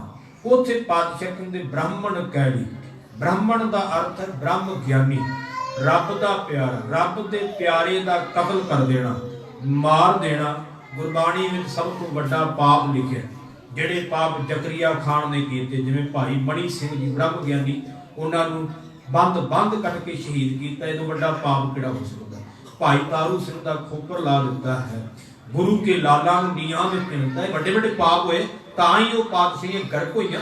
ਇਹ ਸਭ ਤੋਂ ਵੱਡੇ ਪਾਪ ਮੰਨੇ ਗਏ ਜਿਹੜਾ ਬ੍ਰਹਮ ਗਿਆਨੀ ਨੂੰ ਕਤਲ ਕਰ ਦੇਣਾ। ਬ੍ਰਾਹਮਣ ਦਾ ਅਰਥ ਹੈ ਬ੍ਰਹਮ ਗਿਆਨੀ। ਹਿੰਦੂ ਮਤ ਵਿੱਚ ਬ੍ਰਾਹਮਣ ਦਾ ਅਰਥ ਵੀ ਬ੍ਰਹਮ ਗਿਆਨੀ, ਪਰ ਉਹ ਇਹ ਨਹੀਂ ਕਿ ਟਿੱਕੇ ਲਾਉਣ ਵਾਲੇ ਨੂੰ ਬ੍ਰਹਮ ਗਿਆਨੀ ਕਿਹਾ, ਉਸੋ ਬ੍ਰਾਹਮਣ ਕਿਹਾ ਹੈ। ਅਸਲ ਵਿੱਚ ਪ੍ਰਾਤਨ ਅਸੀਂ ਲਿਖਤਾਂ ਪੜ੍ਹੀਏ ਤੇ ਬ੍ਰਾਹਮਣ ਦਾ ਅਰਥ ਬ੍ਰਹਮ ਗਿਆਨੀ ਹੈ, ਕਿਉਂਕਿ ਬ੍ਰਹਮ ਤੋਂ ਹੀ ਬ੍ਰਾਹਮਣ ਬਣਿਆ। ਬ੍ਰਹਮ ਬਿੰਦਾ ਤਿਸਤਾ ਬ੍ਰਹਮ ਮਤ ਰਹਿ, ਏਕ ਸ਼ਬਦ ਲਿਵ ਲਾਏ। ਮਾਰੇ ਕਹਿੰਦੇ ਜਿਹਨੇ ਬ੍ਰਹਮ ਨੂੰ ਜਾਣਿਆ ਉਹਦਾ ਹੀ ਬ੍ਰਾਹਮਣ ਪੁਣਾ ਰਹਿੰਦਾ ਹੈ, ਜਿਹਨੇ ਇੱਕ ਸ਼ਬਦ ਵਿੱਚ ਲਿਵ ਲਾਏ। ਬ੍ਰਾਹਮਣ ਉਹਨੂੰ ਕਿਹਾ ਹੈ ਜਿਹੜਾ ਬ੍ਰਹਮ ਨਾਲ ਜੁੜਿਆ ਹੈ। ਇਹ ਨਹੀਂ ਕਿ ਜਿਹਨੇ ਟਿੱਕੇ ਲਾ ਲਏ ਆ ਤੇ ਗੁਰੂ ਪਿਆਰ ਵਾਲੇ ਉਹ ਬ੍ਰਾਹਮਣ ਹੈ। ਇਹ ਤਾਂ ਅੱਜ ਦੀ ਰਵਾਇਤ ਬਣ ਗਈ ਹੈ, ਪਰ ਅਸਲ ਵਿੱਚ ਪ੍ਰਾਤਨ ਲਿਖਤਾਂ ਨੂੰ ਪੜੋਗੇ ਤੇ ਬ੍ਰਾਹਮਣ ਦਾ ਅਰਥ ਵੀ ਬ੍ਰਹਮ ਗਿਆਨੀ ਸੀ। ਸੋ ਰਾਹੋ ਵਿਚਾਰ, ਬ੍ਰਾਹਮਣ ਦਾ ਅਰਥ ਬ੍ਰਹਮ ਗਿਆਨੀ ਦਾ ਕਤਲ ਕਰਨਾ ਇਹ ਸਭ ਤੋਂ ਵੱਡਾ ਪਾਪ। ਕਾਲੀ ਤੋਂ ਭਾਵ ਗਾਂ ਤੋਂ ਭਾਵ ਹੁੰਦਾ ਗਰੀਬ। ਗੁਰਮਤਿ ਅਨੁਸਾਰ ਜਿਹੜਾ ਅਰਥ ਹੈ ਕਿ ਗਰੀਬ ਨੂੰ ਮਾਰਨਾ, ਗਰੀਬ ਨਾਲ ਧੱਕਾ ਕਰਨਾ, ਇਹ ਵੀ ਗੁਰਮਤਿ ਅਨੁਸਾਰ ਬਹੁਤ ਵੱਡਾ ਪਾਪ ਜਿਹੜਾ ਮੰਨਿਆ ਗਿਆ ਹੈ। ਤੇ ਤੀਜਾ ਹੈ ਬ੍ਰਾਹਮਣ ਕੈਲੀ ਘਾਤ ਕੰਜਕਾ। ਕੰਜਕਾ ਕਹਿੰਦੇ ਲੜਕੀਆਂ ਨੂੰ, ਬੱਚੀਆਂ ਨੂੰ ਮਾਰਨਾ, ਮਾਂ ਦੇ ਪੇਟ ਵਿੱਚ ਮਾਰਨਾ ਜਾਂ ਬਾਹਰੀ ਤੌਰ ਤੇ ਮਾਰਨਾ ਕਿਸੇ ਵੀ ਢੰਗ ਨਾਲ। ਉਹ ਬੱਚੀਆਂ ਦਾ ਮਾਰਨਾ ਜਿਹੜਾ ਹੈ ਉਹ ਸਭ ਤੋਂ ਵੱਡਾ ਪਾਪ ਗੁਰਬਾਣੀ ਵਿੱਚ ਲਿਖਿਆ। ਬ੍ਰਾਹਮਣ ਕੈਲੀ ਘਾਤ ਕੰਜਕਾ। ਤੇ ਅਗਲਾ ਬਚਨ ਹੈ ਅਣਚਾਰੀ ਕਾ ਧਾਨ। ਇਹ ਬਚਨ ਬੜਾ ਧਿਆਨ ਦੇਣ ਵਾਲਾ। ਕਈ ਵਾਰ ਕਈ ਕਹਿੰਦੇ ਜੀ ਇਹ ਤਾਂ ਪਖੰਡ ਕਰਦੇ ਜੀ, ਕਿਸੇ ਦੇ ਘਰੋਂ ਪ੍ਰਸ਼ਾਦਾ ਨਹੀਂ ਛਕਦੇ, ਇਸ ਤਰ੍ਹਾਂ ਦੇ ਸਿੱਖ ਟੁੱਟ ਜਾਣਗੇ ਜੀ, ਇਹ ਤਾਂ ਸਿੱਖੀ ਤੋਂ ਦੂਰ ਹੋ ਜਾਣਗੇ। ਹੁਣ ਇਹਦਾ ਕੀ ਅਰਥ ਕਰੋਗੇ? ਇਹਦਾ ਅਰਥ ਹੈ ਅਣਚਾਰੀ ਕਾ ਧਾਨ ਦਾ ਅਰਥ ਹੈ ਅਣਆਚਾਰੀ, ਜਿਹਦਾ ਜੀਵਨ ਨਹੀਂ ਉਹਦੇ ਘਰ ਦਾ ਖਾਣਾ। ਇਹਨੂੰ ਪਾਪ ਮੰਨਿਆ ਗੁਰਬਾਣੀ ਵਿੱਚ। ਜੇ ਆਪਾਂ ਵਿਚਾਰੀਏ ਤਾਂ ਐਵੇਂ ਨਹੀਂ, ਰੱਬ ਦੇ ਪਿਆਰੇ ਜਿਹੜੇ ਸੀ ਉਹ ਗੁਰੂ ਪਿਆਰ ਵਾਲੇ ਹਰ ਇੱਕ ਦੇ ਹੱਥੋਂ ਕਿਉਂ ਨਹੀਂ ਸੀ ਖਾਂਦੇ? ਗੁਰਬਾਣੀ ਵਿੱਚ ਲਿਖਿਆ। ਅਰਥ ਪੜ੍ਹ ਕੇ ਵੇਖ ਲਓ ਜਿਹਦੇ ਮਰਜ਼ੀ, ਭਾਵੇਂ ਪ੍ਰੋਫੈਸਰ ਸਾਹਿਬ ਨੂੰ ਪੜ੍ਹੋ, ਭਾਵੇਂ ਕਿਸੇ ਹੋਰ ਟੀਕਾਕਾਰ ਨੂੰ ਪੜ੍ਹੋ, ਸਾਰਿਆਂ ਨੇ ਅਰਥ ਇੱਕੋ ਹੀ ਕੀਤੇ ਨੇ। ਅਣਚਾਰੀ ਕਾ ਧਾਨ ਦਾ ਅਰਥ ਹੈ ਕਿ ਅਣਆਚਾਰੀ, ਜਿਹੜਾ ਜੀਵਨ ਤੋਂ ਰਹਿਤ, ਜਿਹਦਾ ਜੀਵਨ ਨਹੀਂ ਹੈਗਾ ਉਹਦੇ ਘਰ ਦਾ ਖਾਣਾ। ਗੁਰਬਾਣੀ ਨੇ ਪਾਪ ਮੰਨਿਆ ਹੈ ਕਿ ਇਹੋ ਜਿਹੇ ਮਨੁੱਖ ਦੇ ਘਰੋਂ ਖਾਣਾ ਉਹ ਪਾਪ ਹੈ। ਜੈਸਾ ਅੰਨ ਤੈਸਾ ਮਨ, ਜਿਹੋ ਜਿਹਾ ਅਨਾਜ ਖਾਵਾਂਗੇ ਉਹੋ ਜਿਹਾ ਮਨ ਜਿਹੜਾ ਹੈ ਹੋਵੇਗਾ। ਜੇ ਕੋਈ ਬੀਬੀ ਬੰਦਗੀ ਵਾਲੀ ਹੈ ਨਾ, ਸਿਮਰਨ ਵਾਲੀ ਹੈ, ਬਾਣੀ ਪੜਨ ਵਾਲੀ, ਉਹਦੇ ਹੱਥੋਂ ਛਕੋਗੇ ਤੇ ਉਹਦਾ ਵੀ ਅਸਰ ਹੋਵੇਗਾ। ਧਿਆਨ ਦੇਣਾ, ਇਹ ਜੇ ਦੂਜੀ ਆ ਜਿਹਨੇ ਕਦੀ ਵਾਹਿਗੁਰੂ ਨੇ ਆਖਿਆ ਉਹਦੇ ਹੱਥੋਂ ਛਕੋਗੇ ਉਹਦਾ ਵੀ ਅਸਰ ਹੋਵੇਗਾ। ਇਹ ਤਜਰਬਾ ਕਰਕੇ ਵੇਖ ਸਕਦੇ। ਅਣਚਾਰੀ ਕਾ ਧਾਨ, ਅਣਆਚਾਰੀ, ਜਿਹਦਾ ਕੋਈ ਜੀਵਨ ਨਹੀਂ ਉਹਦੇ ਹੱਥ ਦਾ ਖਾਣਾ ਉਹ ਵੀ ਪਾਪ ਹੈ। ਇਹ ਚਾਰ ਪਾਪ ਮੰਨੇ ਗਏ ਨੇ।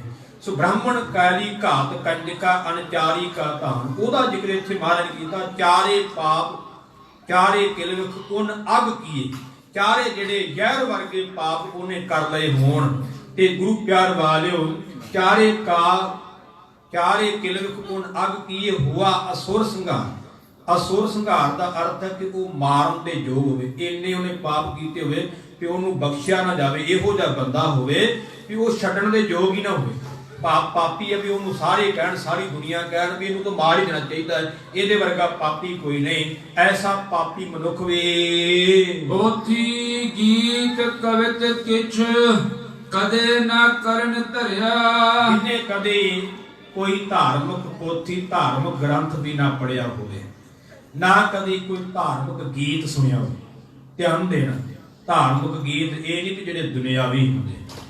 ਗੁਰਬਾਣੀ ਨੂੰ ਵੀ ਗੀਤ ਗਿਆ, ਰੱਬ ਦੇ ਗੀਤ। ਅਸੀਂ ਗੁਰੂ ਤੇਗ ਬਹਾਦਰ ਸਾਹਿਬ ਜੀ ਦਾ ਇੱਕ ਬਚਨ ਪੜ੍ਹਦੇ ਹਾਂ ਤੇ ਉਹ ਪਾਵਨ ਬਚਨ, ਜਗਤ ਮਹਿ ਝੂਠੀ ਦੇਖੀ ਪ੍ਰੀਤ, ਆਪਣੇ ਸੁਖ ਸਿਉ ਹੀ ਸਭ ਲਾਗੇ ਕਿਆ ਦਾਰਾ ਕਿਆ ਮੀਤ, ਮੇਰੋ ਸਭਾ ਕਹਿਤ ਹੈ ਹਿਤ ਸਿਉ ਬਾਧਿਓ ਚੀਤ, ਮਨ ਮੂਰਖ ਅਜਹੂ ਨਹਿ ਸਮਝਤ ਸਿੱਖ ਦੈ ਹਾਰਿਓ ਨੀਤ।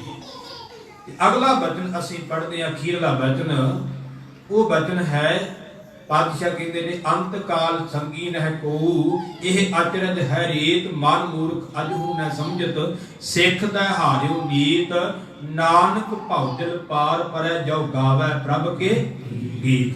ਕਹਿੰਦੇ ਸੰਸਾਰ ਤੋਂ ਪਾਰ ਉਦੋਂ ਪਵੇਗਾ, ਉਦੋਂ ਪਾਰ ਹੋਵੇਗਾ ਜਦੋਂ ਪ੍ਰਭੂ ਦੇ ਗੀਤ ਗਾਵੇ। ਇਹ ਬਾਣੀ ਪ੍ਰਭੂ ਦੇ ਗੀਤ ਹੈ, ਇਹ ਰੱਬ ਦੇ ਗੀਤ ਹੈ। ਮਾਰੇ ਕਹਿੰਦੇ ਪੋਥੀ ਗੀਤ ਕਵਿਤ ਕਿਛ, ਕਹਿੰਦੇ ਕੋਈ ਧਾਰਮਿਕ ਗ੍ਰੰਥ, ਧਾਰਮਿਕ ਪੋਥੀ ਵੀ ਨਾ ਪੜ੍ਹੀ ਹੋਵੇ, ਕੋਈ ਰੱਬ ਦਾ ਗੀਤ ਨਾ ਗਾਇਆ ਹੋਵੇ।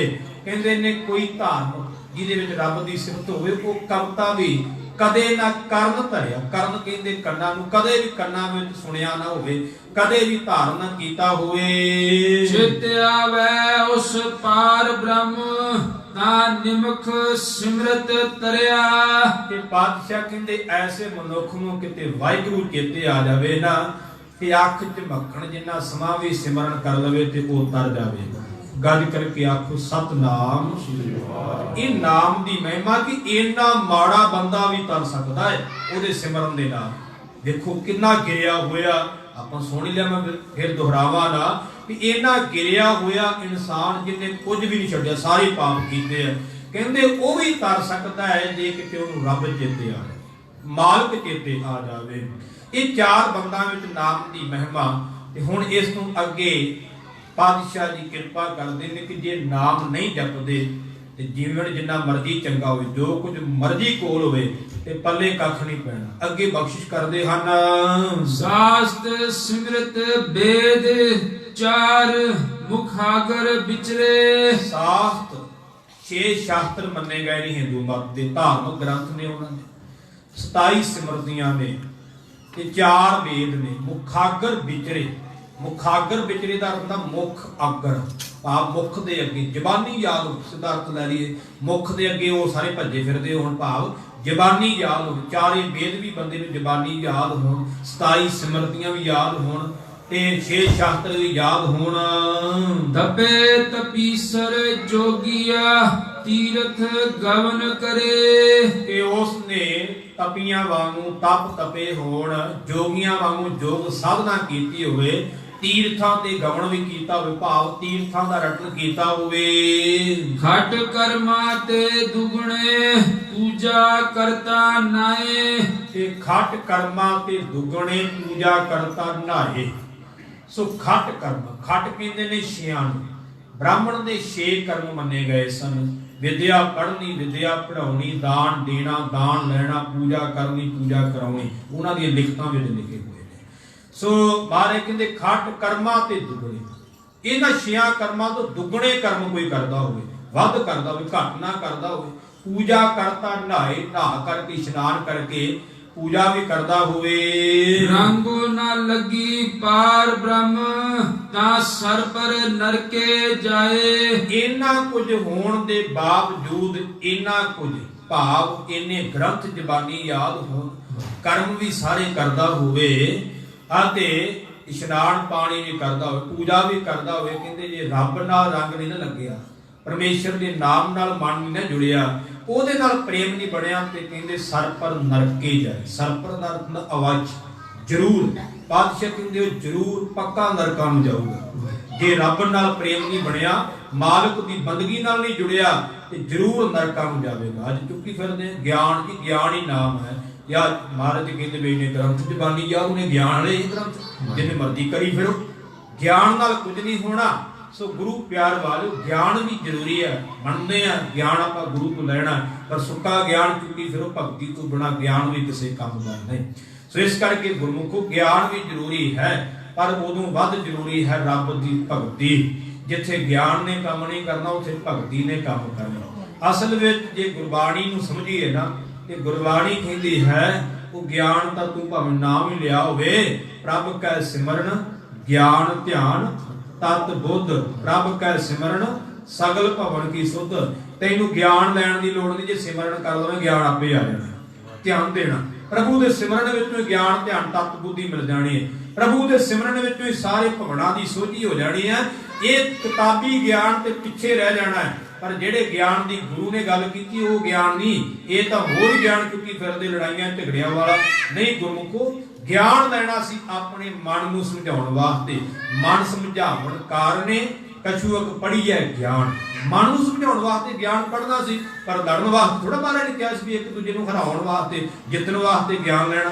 ਕਿਤੇ ਗੁਰੂ ਨਾਨਕ ਸਾਹਿਬ ਨੇ ਕਿਹਾ ਕਿ ਮੈਂ ਫਲਾਣੇ ਦਾ ਫਲਾਣੇ ਨੂੰ ਹਰਾ ਗਿਆ, ਨਹੀਂ। ਮਹਾਰਾਜ ਨੇ ਜੇ ਵਿਚਾਰ ਚਰਚਾ ਕੀਤੀ ਹੈ ਤੇ ਸ਼ੰਕੇ ਕੱਢਣ ਵਾਸਤੇ ਕੀਤੀ ਹੈ, ਕਿਸੇ ਦਾ ਭਲਾ ਕਰਨ ਵਾਸਤੇ ਕੀਤੀ ਹੈ, ਕਿਸੇ ਨੂੰ ਨੀਵਾਂ ਦਿਖਾਉਣ ਵਾਸਤੇ ਮਹਾਰਾਜ ਨੇ ਕਿਤੇ ਵੀ ਵਿਚਾਰ ਚਰਚਾ ਨਹੀਂ ਕੀਤੀ। ਮਹਾਰਾਜ ਨੇ ਜਿੱਥੇ ਵੀ ਵਿਚਾਰ ਚਰਚਾ ਕੀਤੀ ਉਹਦਾ ਭਲਾ ਕੀਤਾ ਹੈ, ਉਹਦੇ ਭਰਮ ਕੱਢੇ ਨੇ, ਉਹਨੂੰ ਪਰਮੇਸ਼ਰ ਨਾਲ ਜੋੜਿਆ ਕਿ ਭਾਈ ਫੋਕੇ ਕਰਮਾਂ ਤੇ ਕਿਉਂ ਲੱਗਾ ਹੋਇਆ ਹੈ। ਇਸ ਕਰਕੇ ਜਿੰਨਾ ਮਰਜ਼ੀ ਗਿਆਨ ਚੁੱਕੀ ਫਿਰੀਏ, ਪਰ ਪਾਤਸ਼ਾਹ ਕਹਿੰਦੇ ਜੇ ਰੱਬ ਨਾਲ ਪ੍ਰੇਮ ਨਹੀਂ ਨਾ ਬਣਿਆ ਤੇ ਜ਼ਰੂਰ ਹੀ ਨਰਕਾਂ ਨੂੰ ਜਾਵੇਗਾ। ਰਾਜ ਮਿਲਕ ਸਿਕਦਾਰੀਆਂ ਰਸ ਭੋਗਣ ਵਿਸਥਾਰ। ਰਾਜ ਦਾ ਅਰਥ ਰਾਜ ਭਾਗ ਕੋਲ ਹੋ, ਮਿਲਕ ਦਾ ਅਰਥ ਮਿਲਕ, ਮਿਲਕ ਕਹਿੰਦੇ ਜ਼ਮੀਨ ਨੂੰ, ਬਹੁਤੀ ਜ਼ਮੀਨ ਦਾ ਮਾਲਕ ਹੋਵੇ। ਸਿਕਦਾਰੀਆ ਭਾਵ ਚੌਧਰਤਾ ਕੋਲ ਹੋਵੇ।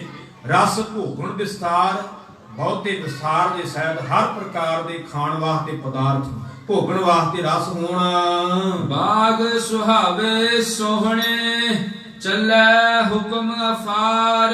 ਤੇ ਸੋਹਣੇ ਸੋਹਣੇ ਬਾਗ ਲੱਗੇ ਹੋਣ, ਬਗੀਚੇ ਲੱਗੇ ਹੋਣ ਸੈਰ ਕਰਨ ਵਾਸਤੇ। ਚੱਲੇ ਹੁਕਮ ਅਫਾਰ, ਉਹਦਾ ਹੁਕਮ ਵੀ ਅਫਾਰ, ਆਫਰੇ ਹੋਏ ਦਾ, ਹੰਕਾਰੀ ਦਾ ਚੱਲਦਾ ਹੋਵੇ, ਕੋਈ ਉਹਦਾ ਹੁਕਮ ਨਾ ਮੋੜਦਾ ਹੋਵੇ। ਰੰਗ ਤਮਾਸੇ ਬਹੁ ਵਿਧੀ ਚਾਏ ਲਗ ਰਹਿਆ। ਬੜੇ ਰੰਗ ਤਮਾਸ਼ੇ ਵੀ ਵੇਖਦਾ ਹੋਵੇ।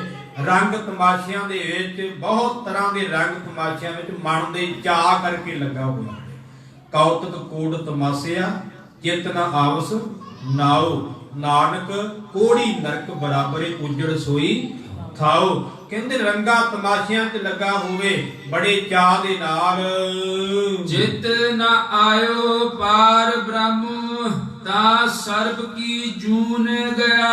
ਬਾਦਸ਼ਾਹ ਕਹਿੰਦੇ ਜੇ ਰੱਬ ਚੇਤੇ ਨਹੀਂ ਨਾ ਆਇਆ ਤੇ ਇੰਨਾ ਕੁਝ ਹੁੰਦਿਆਂ ਹੋਇਆ ਵੀ ਸੱਪ ਦੀ ਜੂਨੀ ਚ ਗਿਆ ਸਮਝੋ, ਜੋ ਸੱਪ ਦੀ ਜੂਨ ਚ ਜ਼ਰੂਰ ਉਹ ਪਵੇਗਾ। ਬਹੁਤ ਧਨਾਢ ਅਚਾਰਵੰਤ ਸੋਭਾ ਨਿਰਮਲ ਰੀਤ। ਆ ਜਿਹੜਾ ਬੰਧਨ ਹੈ ਸਤਵਾਂ ਬੰਧਨ ਹੈ ਤੇ ਪਾਤਸ਼ਾਹ ਜੀ ਕਿਰਪਾ ਕਰਦੇ ਨੇ ਕਿ ਬਹੁਤ ਅਚਾਰ ਧਨਾੜਵੰਤ। ਬਹੁਤਾ ਧਨਾੜ ਦਾ ਅਰਥ ਅਮੀਰ ਹੋਵੇ, ਪੈਸੇ ਵਾਲਾ ਹੋਵੇ। ਸੋ ਗੁਰੂ ਪਿਆਰ ਵਾਲਿਓ ਬਹੁਤ ਧਨਾੜ, ਬਹੁਤਾ ਅਮੀਰ ਹੋਵੇ। ਤੇ ਅਚਾਰਵੰਤ ਦਾ ਅਰਥ ਹੁੰਦਾ ਹੈ ਚੰਗੇ ਆਚਰਣ ਵਾਲਾ, ਚੰਗੇ ਜੀਵਨ ਵਾਲਾ ਹੋਵੇ। ਅੱਜ ਕਿਹਾ ਜਾਂਦਾ ਨਾ ਸਾਨੂੰ, ਕਿਸੇ ਨੂੰ ਪੁੱਛੋ, ਅੱਜ ਐਸੇ ਵਿਦਵਾਨ ਵੀ ਹੈਗੇ, ਚਲੋ ਮੈਂ ਕਿਸੇ ਦਾ ਵਿਰੋਧ ਨਹੀਂ ਕਰਦਾ, ਪਰ ਭਰਮ ਕੱਢਣਾ ਮੇਰਾ ਫਰਜ਼ ਹੈ, ਮੈਂ ਗੁਰੂ ਘਰ ਦਾ ਪ੍ਰਚਾਰ ਧਿਆਨ ਦੇਣਾ। ਅੱਜ ਕਿਹਾ ਜਾਂਦਾ ਹੈ ਕਿ ਭਗਤੀ ਕਰਨੀ ਕੀ ਹੈ, ਸਿਮਰਨ ਕਰਨਾ ਕੀ ਹੈ। ਸਾਨੂੰ ਇਸ ਸਟੇਜਾਂ ਤੇ ਸੁਣਾਇਆ ਜਾਂਦਾ ਹੈ ਕਿ ਜਿਹੜਾ ਪਤੀ ਪਤਨੀ ਇੱਕ ਦੂਜੇ ਦੇ ਵਫਾਦਾਰ ਨੇ, ਇਹੀ ਭਗਤੀ ਹੈ। ਮਾਂ ਬਾਪ ਦੀ ਸੇਵਾ ਕਰਦਾ ਜਿਹੜਾ, ਇਹੀ ਭਗਤੀ ਹੈ। ਭਰਾਵਾਂ ਨਾਲ ਚੰਗਾ ਵਿਵਹਾਰ ਕਰਦਾ, ਇਹੀ ਭਗਤੀ ਹੈ। ਸੱਜਣਾ ਮਿੱਤਰਾਂ ਨਾਲ ਚੰਗਾ ਰਹਿਣ ਸਹਿਣ ਹੈ, ਇਹੀ ਭਗਤੀ। ਇਦਾਂ ਹੀ ਕਿਹਾ ਜਾਂਦਾ ਕਿ ਵਾਹਿਗੁਰੂ ਜਪਣ ਦੀ ਕੋਈ ਲੋੜ ਨਹੀਂ। ਭਗਤੀ ਦਾ ਅਰਥ ਵੇਖੋ ਅੱਜ ਕਿਵੇਂ ਬਦਲਿਆ ਜਾ ਰਿਹਾ। ਅਸੀਂ ਜਾਣਦੇ ਸੁਣਦੇ ਹੀ ਹਾਂ, ਸਾਨੂੰ ਵੀ ਪਤਾ ਹੈ ਕੌਣ ਕਹਿੰਦਾ, ਮੇਰੇ ਦੱਸਣ ਦੀ ਲੋੜ ਨਹੀਂ, ਸਾਨੂੰ ਪਤਾ ਹੀ ਜਿਹੜੇ ਵਿਦਵਾਨ ਕਹਿੰਦੇ। ਧਿਆਨ ਦੇਣਾ ਕਿ ਇਹ ਗੱਲ ਸੱਚਾਈ ਹੈ। ਆਪਾਂ ਤੇ ਗੁਰੂ ਸਾਹਿਬ ਤੋਂ ਪੁੱਛਣਾ, ਜੋ ਗੁਰੂ ਸਾਹਿਬ ਕਹਿਣਗੇ ਉਹ ਸੱਚਾਈ ਹੈ। ਮੈਂ ਵੀ ਝੂਠ ਬੋਲ ਸਕਦਾ, ਕੋਈ ਹੋਰ ਵੀ ਝੂਠ ਬੋਲ ਸਕਦਾ, ਕਿਉਂਕਿ ਅਸੀਂ ਤਾਂ ਭੁੱਲਣ ਅੰਦਰ ਸਭ ਕੋ ਭੁੱਲ ਗੁਰੂ ਕਰਤਾਰ। ਮੈਂ ਵੀ ਭੁੱਲ ਸਕਦਾ, ਦੂਜਾ ਵੀ ਭੁੱਲ ਸਕਦਾ, ਆਪਾਂ ਸਾਰੇ ਭੁੱਲ ਸਕਦੇ ਹਾਂ, ਗੁਰੂ ਤੇ ਪਰਮੇਸ਼ਰ ਨਹੀਂ ਭੁੱਲ ਸਕਦੇ। ਇਹ ਗੁਰਬਾਣੀ ਦਾ ਫੈਸਲਾ ਹੈ ਕਿ ਇਹ ਭਗਤੀ ਹੈ। ਚੰਗਾ ਜੀਵਨ ਬਣ ਜਾਵੇ, ਵੀ ਚੰਗਾ ਕਾਰ ਵਿਹਾਰ ਹੋਵੇ, ਬੋਲ ਬਾਣੀ ਚੰਗੀ ਹੋਵੇ, ਵਿਵਹਾਰ ਚੰਗਾ ਹੋਵੇ, ਮਾਂ ਬਾਪ ਦੀ ਸੇਵਾ ਕਰਦਾ ਹੋਵੇ, ਤੋ ਇਸੇ ਤਰ੍ਹਾਂ ਭਰਾਵਾਂ ਨਾਲ ਚੰਗਾ ਵਿਵਹਾਰ ਹੋਵੇ। ਕੀ ਇਹ ਭਗਤੀ ਹੈ? ਤਾਂ ਮਹਾਰਾਜ ਨੂੰ ਪੁੱਛਦੇ। ਮਹਾਰਾਜ ਕਹਿੰਦੇ ਨੇ ਬਹੁਤ ਧੰਦਾ, ਕੋਈ ਬਹੁਤਾ ਅਮੀਰ ਹੋਵੇ, ਅਚਾਰਵੰਤ, ਚੰਗੇ ਜੀਵਨ ਵਾਲਾ ਹੋਵੇ, ਸੋਭਾ, ਉਹਦੀ ਸੋਭਾ ਵੀ ਹੁੰਦੀ ਹੋਵੇ, ਨਿਰਮਲ ਰੀਤ, ਉਹਦੀ ਰਹਿਣੀ ਬਹਿਣੀ ਵੀ ਚੰਗੀ ਹੋਵੇ। ਰੀਤ ਦਾ ਅਰਥ ਮਰਿਆਦਾ, ਉਹਦੀ ਰਹਿਣੀ ਬਹਿਣੀ ਜਿਹੜੀ ਰਹਿਣ ਸਹਿਣ ਦੀ ਮਰਿਆਦਾ ਹੈ ਉਹ ਵੀ ਉਜਲ ਹੋਵੇ। ਮਾਤ ਪਿਤਾ ਸੁਤ ਭਾਈਆ ਸਾਜਨ ਸੰਗ ਪ੍ਰੀਤ। ਮਾਤ ਪਿਤਾ ਭਾਵ ਮਾਂ ਬਾਪ ਦਾ ਚੰਗਾ ਆਦਰ ਮਾਣ ਕਰਦਾ ਹੋਵੇ, ਭਰਾਵਾਂ ਨਾਲ ਵੀ ਉਹਦਾ ਕਾਰ ਵਿਹਾਰ ਚੰਗਾ ਹੋਵੇ। ਸਾਜਨ ਸੰਗ ਪ੍ਰੀਤ, ਸੱਜਣਾ ਮਿੱਤਰਾਂ ਦਾ ਵੀ ਉਹਦਾ ਵਿਵਹਾਰ ਚੰਗਾ ਹੋਵੇ। ਲਸ਼ਕਰ ਤਰਕਸ ਬੰਦ ਜਿਉ ਜਿਉ ਸਗਲੀ ਕੀਤ। ਲਸ਼ਕਰ ਦਾ ਅਰਥ ਹੈ ਸੈਨਾ। ਤਰਕਸ਼ ਕਹਿੰਦੇ ਨੇ ਭੱਥੇ ਨੂੰ ਜਿਹਦੇ ਵਿੱਚ ਤੀਰ ਰੱਖੇ ਜਾਂਦੇ, ਉਹਨੂੰ ਤਰਕਸ਼ ਕਹਿੰਦੇ ਨੇ। ਭਾਵ ਤਰਕਸ਼ ਬੰਦ ਸੈਨਾ ਕਿਹੜੀ ਹੈ? ਜਿੰਨੇ ਧੀਰਾਂ ਦੇ ਭੱਥੇ ਸਜਾਏ ਹੋਏ। ਸਿੱਧਾ ਅਰਥ ਕਰਾਂਗੇ ਸ਼ਾਸਤਰਧਾਰੀ ਸੈਨਾ। ਸ਼ਾਸਤਰਧਾਰੀ ਸੈਨਾ ਜਿਹੜੀ ਹੈ ਉਹ ਬੰਦ ਭਾਵ ਹੱਥ ਜੋੜ ਕੇ ਅੱਗੇ ਸਲਾਮਾਂ ਕਰਦੀ ਹੋਵੇ। ਜੀਓ ਜੀਓ ਸਗਲੀ ਕੀਤ, ਸਾਰੀ ਦੁਨੀਆ ਵੀ ਜੀ ਜੀ ਕਰਦੀ ਹੋਵੇ। ਚਿਤ ਨ ਆਇਓ ਪਾਰ ਬ੍ਰਹਮ ਤਾਂ ਖੜ ਰਸਾਤਲ ਦੀਤ। ਪਰ ਮਹਾਰਾਜ ਕਹਿੰਦੇ ਇੰਨਾ ਕੁਝ ਹੋਣ ਦੇ ਬਾਵਜੂਦ ਅਮੀਰ ਹੋਵੇ, ਚੰਗੇ ਜੀਵਨ ਵਾਲਾ ਹੋਵੇ, ਵਡਿਆਈ ਵੀ ਹੋਵੇ, ਰਹਿਣੀ ਬਹਿਣੀ ਵੀ ਚੰਗੀ ਹੋਵੇ, ਮਾਂ-ਬਾਪ ਦਾ ਆਗਿਆਕਾਰ ਹੋਵੇ, ਧੀਆਂ ਪੁੱਤਰ ਵੀ ਆਗਿਆਕਾਰ ਹੋਣ, ਭਰਾਵਾਂ ਨਾਲ ਚੰਗਾ ਵਿਵਹਾਰ ਹੋਵੇ, ਸੱਜਣਾ ਮਿੱਤਰਾਂ ਨਾਲ ਚੰਗਾ ਵਿਵਹਾਰ ਹੋਵੇ, ਸ਼ਸਤਰਧਾਰੀ ਸੈਨਾ ਸਲਾਮਾ ਕਰਦੀ ਹੋਵੇ, ਦੁਨੀਆ ਵੀ ਜੀ ਕਰਦੀ ਹੋਵੇ। ਇੰਨਾ ਕੁਝ ਹੋਣ ਦੇ ਬਾਵਜੂਦ ਪਾਤਸ਼ਾਹ ਕਹਿੰਦੇ ਨੇ ਜੇ ਰੱਬ ਨਾ ਚੇਤੇ ਆਇਆ ਤਾਂ ਖੜ ਰਸਾਤਲ ਦੀਤ, ਰਸਾਤਲ ਕਹਿੰਦੇ ਨਰਕ ਨੂੰ, ਤਾਂ ਉਹਨੂੰ ਨਰਕਾਂ ਵਿੱਚ ਖੜ ਕੇ ਲਿਜਾ ਕੇ ਸੁੱਟਿਆ ਜਾਵੇ। ਗੱਜ ਕਰਕੇ ਆਖੋ ਸਤਨਾਮ ਸ੍ਰੀ ਵਾਹਿਗੁਰੂ। ਠੀਕ ਹੈ, ਚੰਗਾ ਜੀਵਨ ਹੋਣਾ ਚਾਹੀਦਾ ਹੈ, ਇਹ ਨਹੀਂ ਕਿ ਨਹੀਂ ਹੋਣਾ ਚਾਹੀਦਾ, ਇਸ ਤੋਂ ਮੁਨਕਰ ਨਹੀਂ, ਇਹ ਸਾਡੇ ਗੁਣ ਨੇ, ਇਹ ਵੀ ਸਾਡੇ ਵਿੱਚ ਨਾਲ ਹੋਣੇ ਜ਼ਰੂਰੀ ਹੈ, ਪਰ ਇਹਨੂੰ ਸਿਮਰਨ ਨਹੀਂ ਕਹਿ ਸਕਦੇ। ਜੇ ਆਪਾਂ ਆਖੀਏ ਨਾ ਵੀ ਇਹੀ ਸਿਮਰਨ, ਜਿਹੜਾ ਨਾਸਤਿਕ ਬੰਦਾ ਜਿਹੜਾ ਕਹਿੰਦਾ ਰੱਬ ਹੈ ਨਹੀਂ, ਮਾਂ-ਬਾਪ ਦੀ ਸੇਵਾ ਤੇ ਉਹ ਵੀ ਕਰਦਾ, ਭਰਾਵਾਂ ਨਾਲ ਕਾਰ ਵਿਹਾਰ ਉਹਦਾ ਵੀ ਚੰਗਾ ਹੋ ਸਕਦਾ, ਸੱਜਣਾ ਮਿੱਤਰਾਂ ਨਾਲ ਉਹਦਾ ਵੀ ਚੰਗਾ ਰਹਿਣ ਸਹਿਣ ਹੋ ਸਕਦਾ ਹੈ, ਜੀਵਨ ਉਹਦਾ ਵੀ ਚੰਗਾ ਹੋ ਸਕਦਾ, ਉਹਨੇ ਵੀ ਕਿਸੇ ਦਾ ਕਦੀ ਮਾੜਾ ਨਾ ਕੀਤਾ। ਜਿਹੜਾ ਨਾਸਤਿਕ ਬੰਦਾ ਹੈ ਉਹ ਸੰਸਾਰਿਕ ਕਾਰ ਵਿਹਾਰ ਵਿੱਚ ਚੰਗਾ ਹੋ ਸਕਦਾ ਹੈ, ਸੋ ਉਹਦੀ ਰਹਿਣੀ ਬਹਿਣੀ ਵੀ ਚੰਗੀ ਹੋ ਸਕਦੀ, ਉਹ ਮਾੜੇ ਕਰਮ ਨਾ ਕਰਦਾ ਹੋਵੇ, ਕੇਵਲ ਇੰਨਾ ਹੀ ਉਹਦੇ ਚ ਔਗਣ ਹੈ ਕਿ ਉਹ ਰੱਬ ਨੂੰ ਨਹੀਂ ਮੰਨਦਾ ਨਾਸਤਿਕ। ਫਿਰ ਕੀ ਉਹਨੂੰ ਆਪਾਂ ਧਰਮੀ ਕਹਿਣਾ? ਜੇ ਇਹ ਗੁਣ ਹੀ ਭਗਤੀ ਨੇ ਤੇ ਫਿਰ ਉਹ ਧਰਮੀ ਹੋ ਗਿਆ, ਫਿਰ ਤਾਂ ਨਾਸਤਿਕ ਬੰਦੇ ਨੂੰ ਧਰਮੀ ਕਹਿਣਾ ਪਊ? ਨਹੀਂ, ਇਹ ਗੁਣ ਤਾਂ ਨਾਸਤਿਕ ਬੰਦੇ ਵਿੱਚ ਵੀ ਹੈਗੇ। ਇਹਨਾਂ ਗੁਣਾਂ ਦੇ ਹੁੰਦਿਆਂ ਹੋਇਆਂ ਜੇ ਵਾਹਿਗੁਰੂ ਦਾ ਸਿਮਰਨ ਕੋਲ ਹੈ ਨਾ, ਫਿਰ ਭਗਤੀ ਹੈ। ਜੇ ਵਾਹਿਗੁਰੂ ਦਾ ਸਿਮਰਨ ਨਹੀਂ ਨਾ ਕੋਲ ਹੈਗਾ ਤੇ ਸਭ ਕੁਝ ਹੁੰਦਿਆਂ ਹੋਇਆਂ ਵੀ ਖੜ ਰਸਾਤਲ ਦੀਤ, ਨਰਕਾਂ ਵਿੱਚ ਜਾ ਕੇ ਸੁੱਟਿਆ ਜਾਵੇਗਾ। ਕਾਇਆ ਰੋਗ ਨਾ ਛਿਦਰ ਕਿਛ, ਨਾ ਕਿਛ ਕਾੜਾ ਸੋਗ।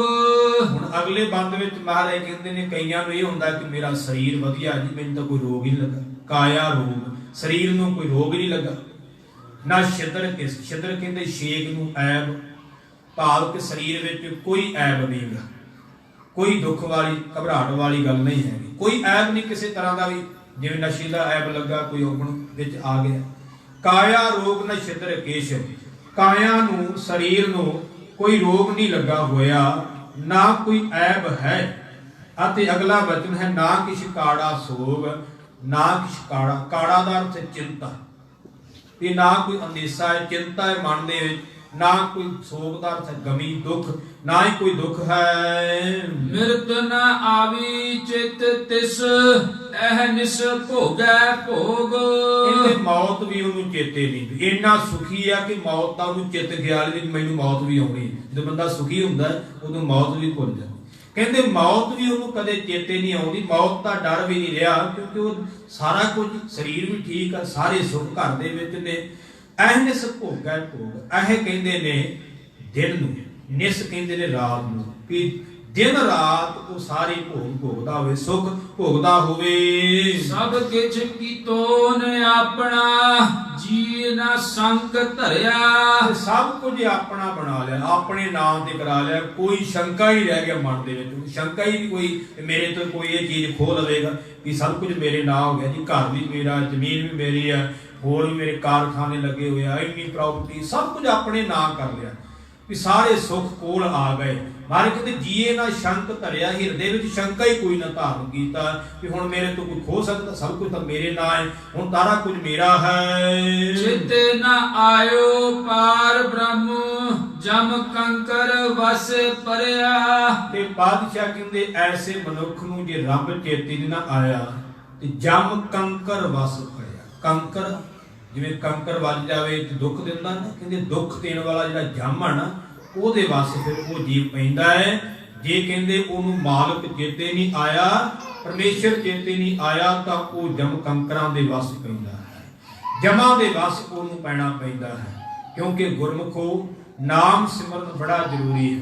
ਇੱਕ ਸ਼ਬਦ ਤੁਹਾਡੇ ਸਾਹਮਣੇ ਕਹਿ ਕੇ ਸਮਾਪਤੀ ਕਰਾਂ, ਸਮਾਂ ਸਮਾਪਤ ਹੋਇਆ, 1-2 ਮਿੰਟ ਰਹਿ ਗਏ।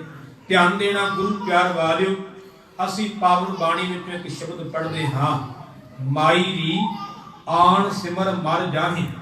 हे ਭਾਈ, ਜੇ ਹੋਰ ਕਿਸੇ ਦਾ ਸਿਮਰਨ ਕਰੇਗਾ ਤੇ ਮਰ ਜਾਵੇਗਾ। ਤਿਆਗ ਗੋਬਿੰਦ ਜੀਣ ਕੋ ਦਾਤਾ, ਮਾਇਆ ਸੰਗ ਲਪਟਾਹੇ। ਕਹਿੰਦੇ ਨੇ ਉਸ ਮਾਲਕ ਨੂੰ, ਜੀਵਾਂ ਦੇ ਦਾਤੇ ਨੂੰ ਛੱਡ ਕਰਕੇ ਮਾਇਆ ਦੇ ਵਿੱਚ ਫਸਿਆ ਹੋਇਆ ਹੈ। ਤੇ ਅਗਲਾ ਬਚਨ ਪਾਤਸ਼ਾਹ ਜੀ ਕਿਰਪਾ ਕਰਦੇ ਨੇ ਕਿ ਉਸ ਮਾਲਕ ਨੂੰ ਤਿਆਗ, ਉਸ ਮਾਲਕ ਦੇ ਪਰਮੇਸ਼ਰ ਦੇ ਨਾਮ ਨੂੰ ਛੱਡ ਕਰਕੇ ਚੱਲੇ ਅਨ ਮਾਰਗ, ਕਿਸੇ ਹੋਰ ਮਾਰਗ ਤੇ ਚੱਲੇਗਾ ਨਾ ਤੇ ਨਰਕ ਘੋਰ ਮਹਿ ਪਾਹੇ, ਭਿਆਨਕ ਨਰਕ ਵਿੱਚ ਪਾਇਆ ਜਾਵੇਗਾ। ਤੇ ਮਹਾਰਾਜ ਕਹਿੰਦੇ ਨੇ ਜੇ ਰੱਬ ਦਾ ਨਾਮ ਨਾ ਜਪਿਆ, ਅਣਕ ਸਜਾਈ ਗਣਤ ਨਾ ਆਵੇ, ਗਰਭੈ ਗਰਭ ਪਰਮਾਹੇ। ਅਨੇਕਾਂ ਸਜ਼ਾਵਾਂ ਮਿਲਣਗੀਆਂ, ਜਿਨ੍ਹਾਂ ਸਜ਼ਾਵਾਂ ਦੀ ਕੋਈ ਗਿਣਤੀ ਨਹੀਂ ਆਵੇਗੀ। ਗਰਭ ਗਰਭ ਵਿੱਚ ਭਾਵ ਜਨਮ ਜਨਮ ਦੇ ਵਿੱਚ, ਮਰਨ ਵਿੱਚ ਭਰਮਦਾ ਫਿਰੇਗਾ ਜੇ ਰੱਬ ਦੀ ਬੰਦਗੀ ਨਹੀਂ ਕੀਤੀ। ਕਿਉਂਕਿ ਅਸੀਂ ਤੇ ਗੁਰੂ ਕੋਲੋਂ ਮੰਗਣਾ ਸੀ, ਮਿਲ ਮੇਰੇ ਗੋਬਿੰਦ ਆਪਣਾ ਨਾਮ ਦੇਹੋ, ਨਾਮ ਬਿਨਾ ਧ੍ਰਿਗ ਧ੍ਰਿਗ ਅਸਨੇਹੋ। ਐ ਮੇਰੇ ਮਾਲਕ ਮੈਨੂੰ ਮਿਲ ਤੇ ਆਪਣੇ ਨਾਮ ਦੀ ਦਾਤ ਬਖਸ਼। ਨਾਮ ਤੋਂ ਬਿਨਾ ਤੇ ਜਿਹੜਾ ਹੋਰ ਪ੍ਰੇਮ ਹੈ ਉਹ ਧਿਰਕਾਰਯੋਗ ਹੈ, ਲਾਹਣਤਯੋਗ ਹੈ। ਨਾਮ ਬਿਨਾ ਜੋ ਪਹਿਰੇ ਖਾਏ, ਜਿਉ ਕੂਕਰ ਜੂਠਣ ਮਹਿ ਪਾਏ। ਨਾਮ ਤੋਂ ਬਿਨਾ ਜਿਹੜਾ ਖਾਂਦਾ ਤੇ ਪਹਿਨਦਾ, ਮਹਾਰਾਜ ਕਹਿੰਦੇ ਉਹਦਾ ਖਾਣਾ ਪਹਿਨਣਾ ਇਉਂ ਹੈ ਜਿਵੇਂ ਕੁੱਤੇ ਦੇ ਜੂਠੇ ਭਾਂਡੇ 'ਚ ਖਾ ਰਿਹਾ। ਜਿਉ ਕੂਕਰ ਜੂਠਣ ਮਹਿ ਪਾਏ, ਕਹਿੰਦੇ ਜਿਵੇਂ ਕੂਕਰ ਦੀ ਜੂਠ ਵਿੱਚ ਪਾ ਕੇ ਖਾ ਰਿਹਾ ਹੋਵੇ। ਨਾਮ ਬਿਨਾ ਜੇਤਾ ਵਿਵਹਾਰ, ਜਿਉ ਮਿਰਤਕ ਮਿਥਿਆ ਸੀਗਾਰ। ਨਾਮ ਤੋਂ ਬਿਨਾ ਜਿੰਨਾ ਵੀ ਵਿਵਹਾਰ ਹੈ ਨਾ, ਜਿਵੇਂ ਮੁਰਦੇ ਦੇ ਸ਼ਿੰਗਾਰ ਕੀਤਾ ਹੁੰਦਾ, ਕਹਿੰਦੇ ਮਹਾਰਾਜ ਕਹਿੰਦੇ ਏਦਾਂ ਹੈ। ਨਾਮ ਤਿਆਗ ਕਰੇ ਅਨਕਾਜ, ਸੋ ਮਹਾਰਾਜ ਕਹਿੰਦੇ ਨੇ ਜੇ ਨਾਮ ਨੂੰ ਛੱਡ ਕਰਕੇ ਹੋਰ ਕੰਮ ਕਰਦਾ ਹੈ, ਬਿਨ ਸਜਾਏ ਝੂਠੇ ਸਭ ਪਾਜ, ਝੂਠੇ ਪਾਜ ਸਾਰੇ ਨਾਸ ਹੋ ਜਾਣਗੇ। ਤੇ ਅਗਲਾ ਬਚਨ ਹੈ ਨਾਮ ਸੰਗ ਮਨ ਪ੍ਰੀਤ ਨਾ ਲਾਵੈ, ਕੋਟ ਕਰਮ ਕਰਤੋ ਨਰਕ ਜਾਵੇ। ਜੇ ਨਾਮ ਨਾਲ ਮਨ ਕਰਕੇ ਪ੍ਰੀਤੀ ਨਹੀਂ ਲਾਉਂਦਾ, ਭਾਵੇਂ ਕਰੋੜਾਂ ਕਰਮ ਕਰਦਾ ਤਾਂ ਵੀ ਨਰਕਾਂ ਨੂੰ ਜਾਵੇ। ਹੁਣ ਇਹਦੋਂ ਅੱਗੇ ਤੇ ਆਪਾਂ ਕੁਝ ਕਹਿ ਨਹੀਂ ਸਕਦੇ, ਆਪਾਂ ਇੱਕ ਦੋ ਕਰਮਾਂ ਦੀ ਗੱਲ ਕਰੀਏ। ਮਹਾਰਾਜ ਕਹਿੰਦੇ ਨਾਮ ਸੰਗ ਮਨ ਪ੍ਰੀਤ ਨਾ ਲਾਵੈ, ਕੋਟ ਕਰਮ ਕਰਤੋ ਨਰਕ ਜਾਵੈ।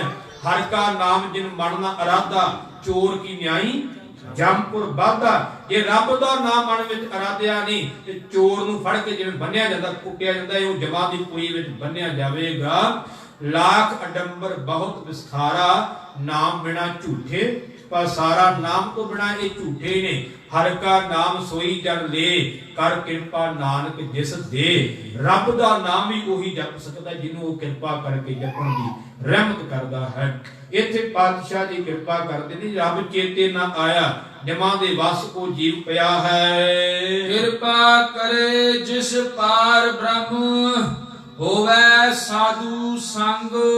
ਜਿਸ ਉੱਤੇ ਉਹ ਪ੍ਰਕਿਰਤੀ ਤੇ ਪਾਰਾਵਾਰ ਤੋਂ ਪਰੇ ਬ੍ਰਹਮ ਵਾਹਿਗੁਰੂ ਕਿਰਪਾ ਕਰਦਾ, ਉਹਨੂੰ ਰੱਬ ਦੇ ਪਿਆਰਿਆਂ ਦਾ ਸੰਗ ਪ੍ਰਾਪਤ ਹੁੰਦਾ ਹੈ। ਇਹ ਵੀ ਬੜਾ ਜ਼ਰੂਰੀ ਹੈ। ਅੱਜ ਤੇ ਕਿਹਾ ਜਾਂਦਾ ਸਿੱਧਾ ਹੀ ਜੀ ਗੁਰੂ ਨਾਲ ਜੁੜੋ।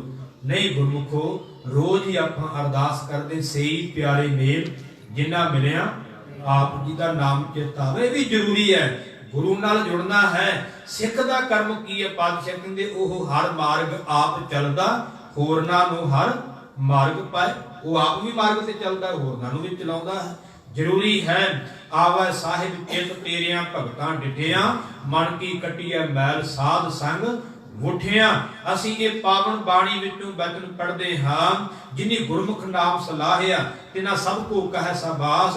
ਤਿਨ ਕੀ ਸੰਗਤ ਦੇਹ ਪ੍ਰਭ ਮੈਂ ਜਾਚਕ ਕੀ ਅਰਦਾਸ। ਉਹਨਾਂ ਦੀ ਸੰਗਤ ਮੰਗਦੇ ਚਾਹੀਦੀ, ਉਹਨਾਂ ਗੁਰਮੁਖਾਂ ਦੀ ਸੰਗਤ ਜਿਹੜੇ ਆਪ ਪਹੁੰਚੇ ਹੋਏ ਨੇ, ਉਹ ਸਾਨੂੰ ਵੀ ਰਸਤਾ ਮਾਰਗ ਦੱਸ ਸਕਦੇ ਨੇ, ਜੋੜ ਸਕਦੇ ਨੇ। ਉਹਨਾਂ ਦੀ ਸੰਗਤ ਜ਼ਰੂਰੀ ਹੈ। ਪਰ ਜੇ ਵਾਹਿਗੁਰੂ ਕਿਰਪਾ ਕਰੇ ਤਾਂ ਉਹਨਾਂ ਦੀ ਸੰਗਤ ਮਿਲਦੀ ਹੈ। ਜਿਉ ਜਿਉ ਉਹ ਵਧਾਈਐ, ਤਿਉ ਤਿਉ ਹਰਸਿਓ ਰੰਗ। ਵਚਨ ਕਿੰਨਾ ਪਿਆਰਾ ਤੇ ਕਿੰਨਾ ਗਹਿਰਾ। ਮਹਾਰਾਜ ਕਹਿੰਦੇ ਜਿਵੇਂ ਜਿਵੇਂ ਉਹ ਸੰਗਤ ਵਧਾਈਏ ਨਾ, ਜਿਵੇਂ ਜਿਵੇਂ ਗੁਰਮੁਖਾਂ ਦੀ ਸੰਗਤ ਵਧਾ ਲਈਏ, ਕਹਿੰਦੇ ਤਿਵੇਂ ਤਿਵੇਂ ਰੱਬ ਨਾਲ ਪ੍ਰੇਮ ਵਧਦਾ ਹੈ।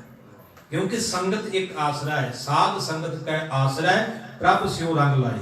ਕਹਿੰਦੇ ਆਸਰਾ ਇੱਕੋ ਆਸਰਾ ਜਿਹੜਾ ਰੱਬ ਨਾਲ ਰੰਗ ਲਾਉਂਦਾ ਹੈ, ਰੱਬ ਨਾਲ ਪਰਮੇਸ਼ਰ ਨਾਲ ਸਾਡਾ ਪ੍ਰੇਮ ਬਣਾਉਂਦਾ ਹੈ।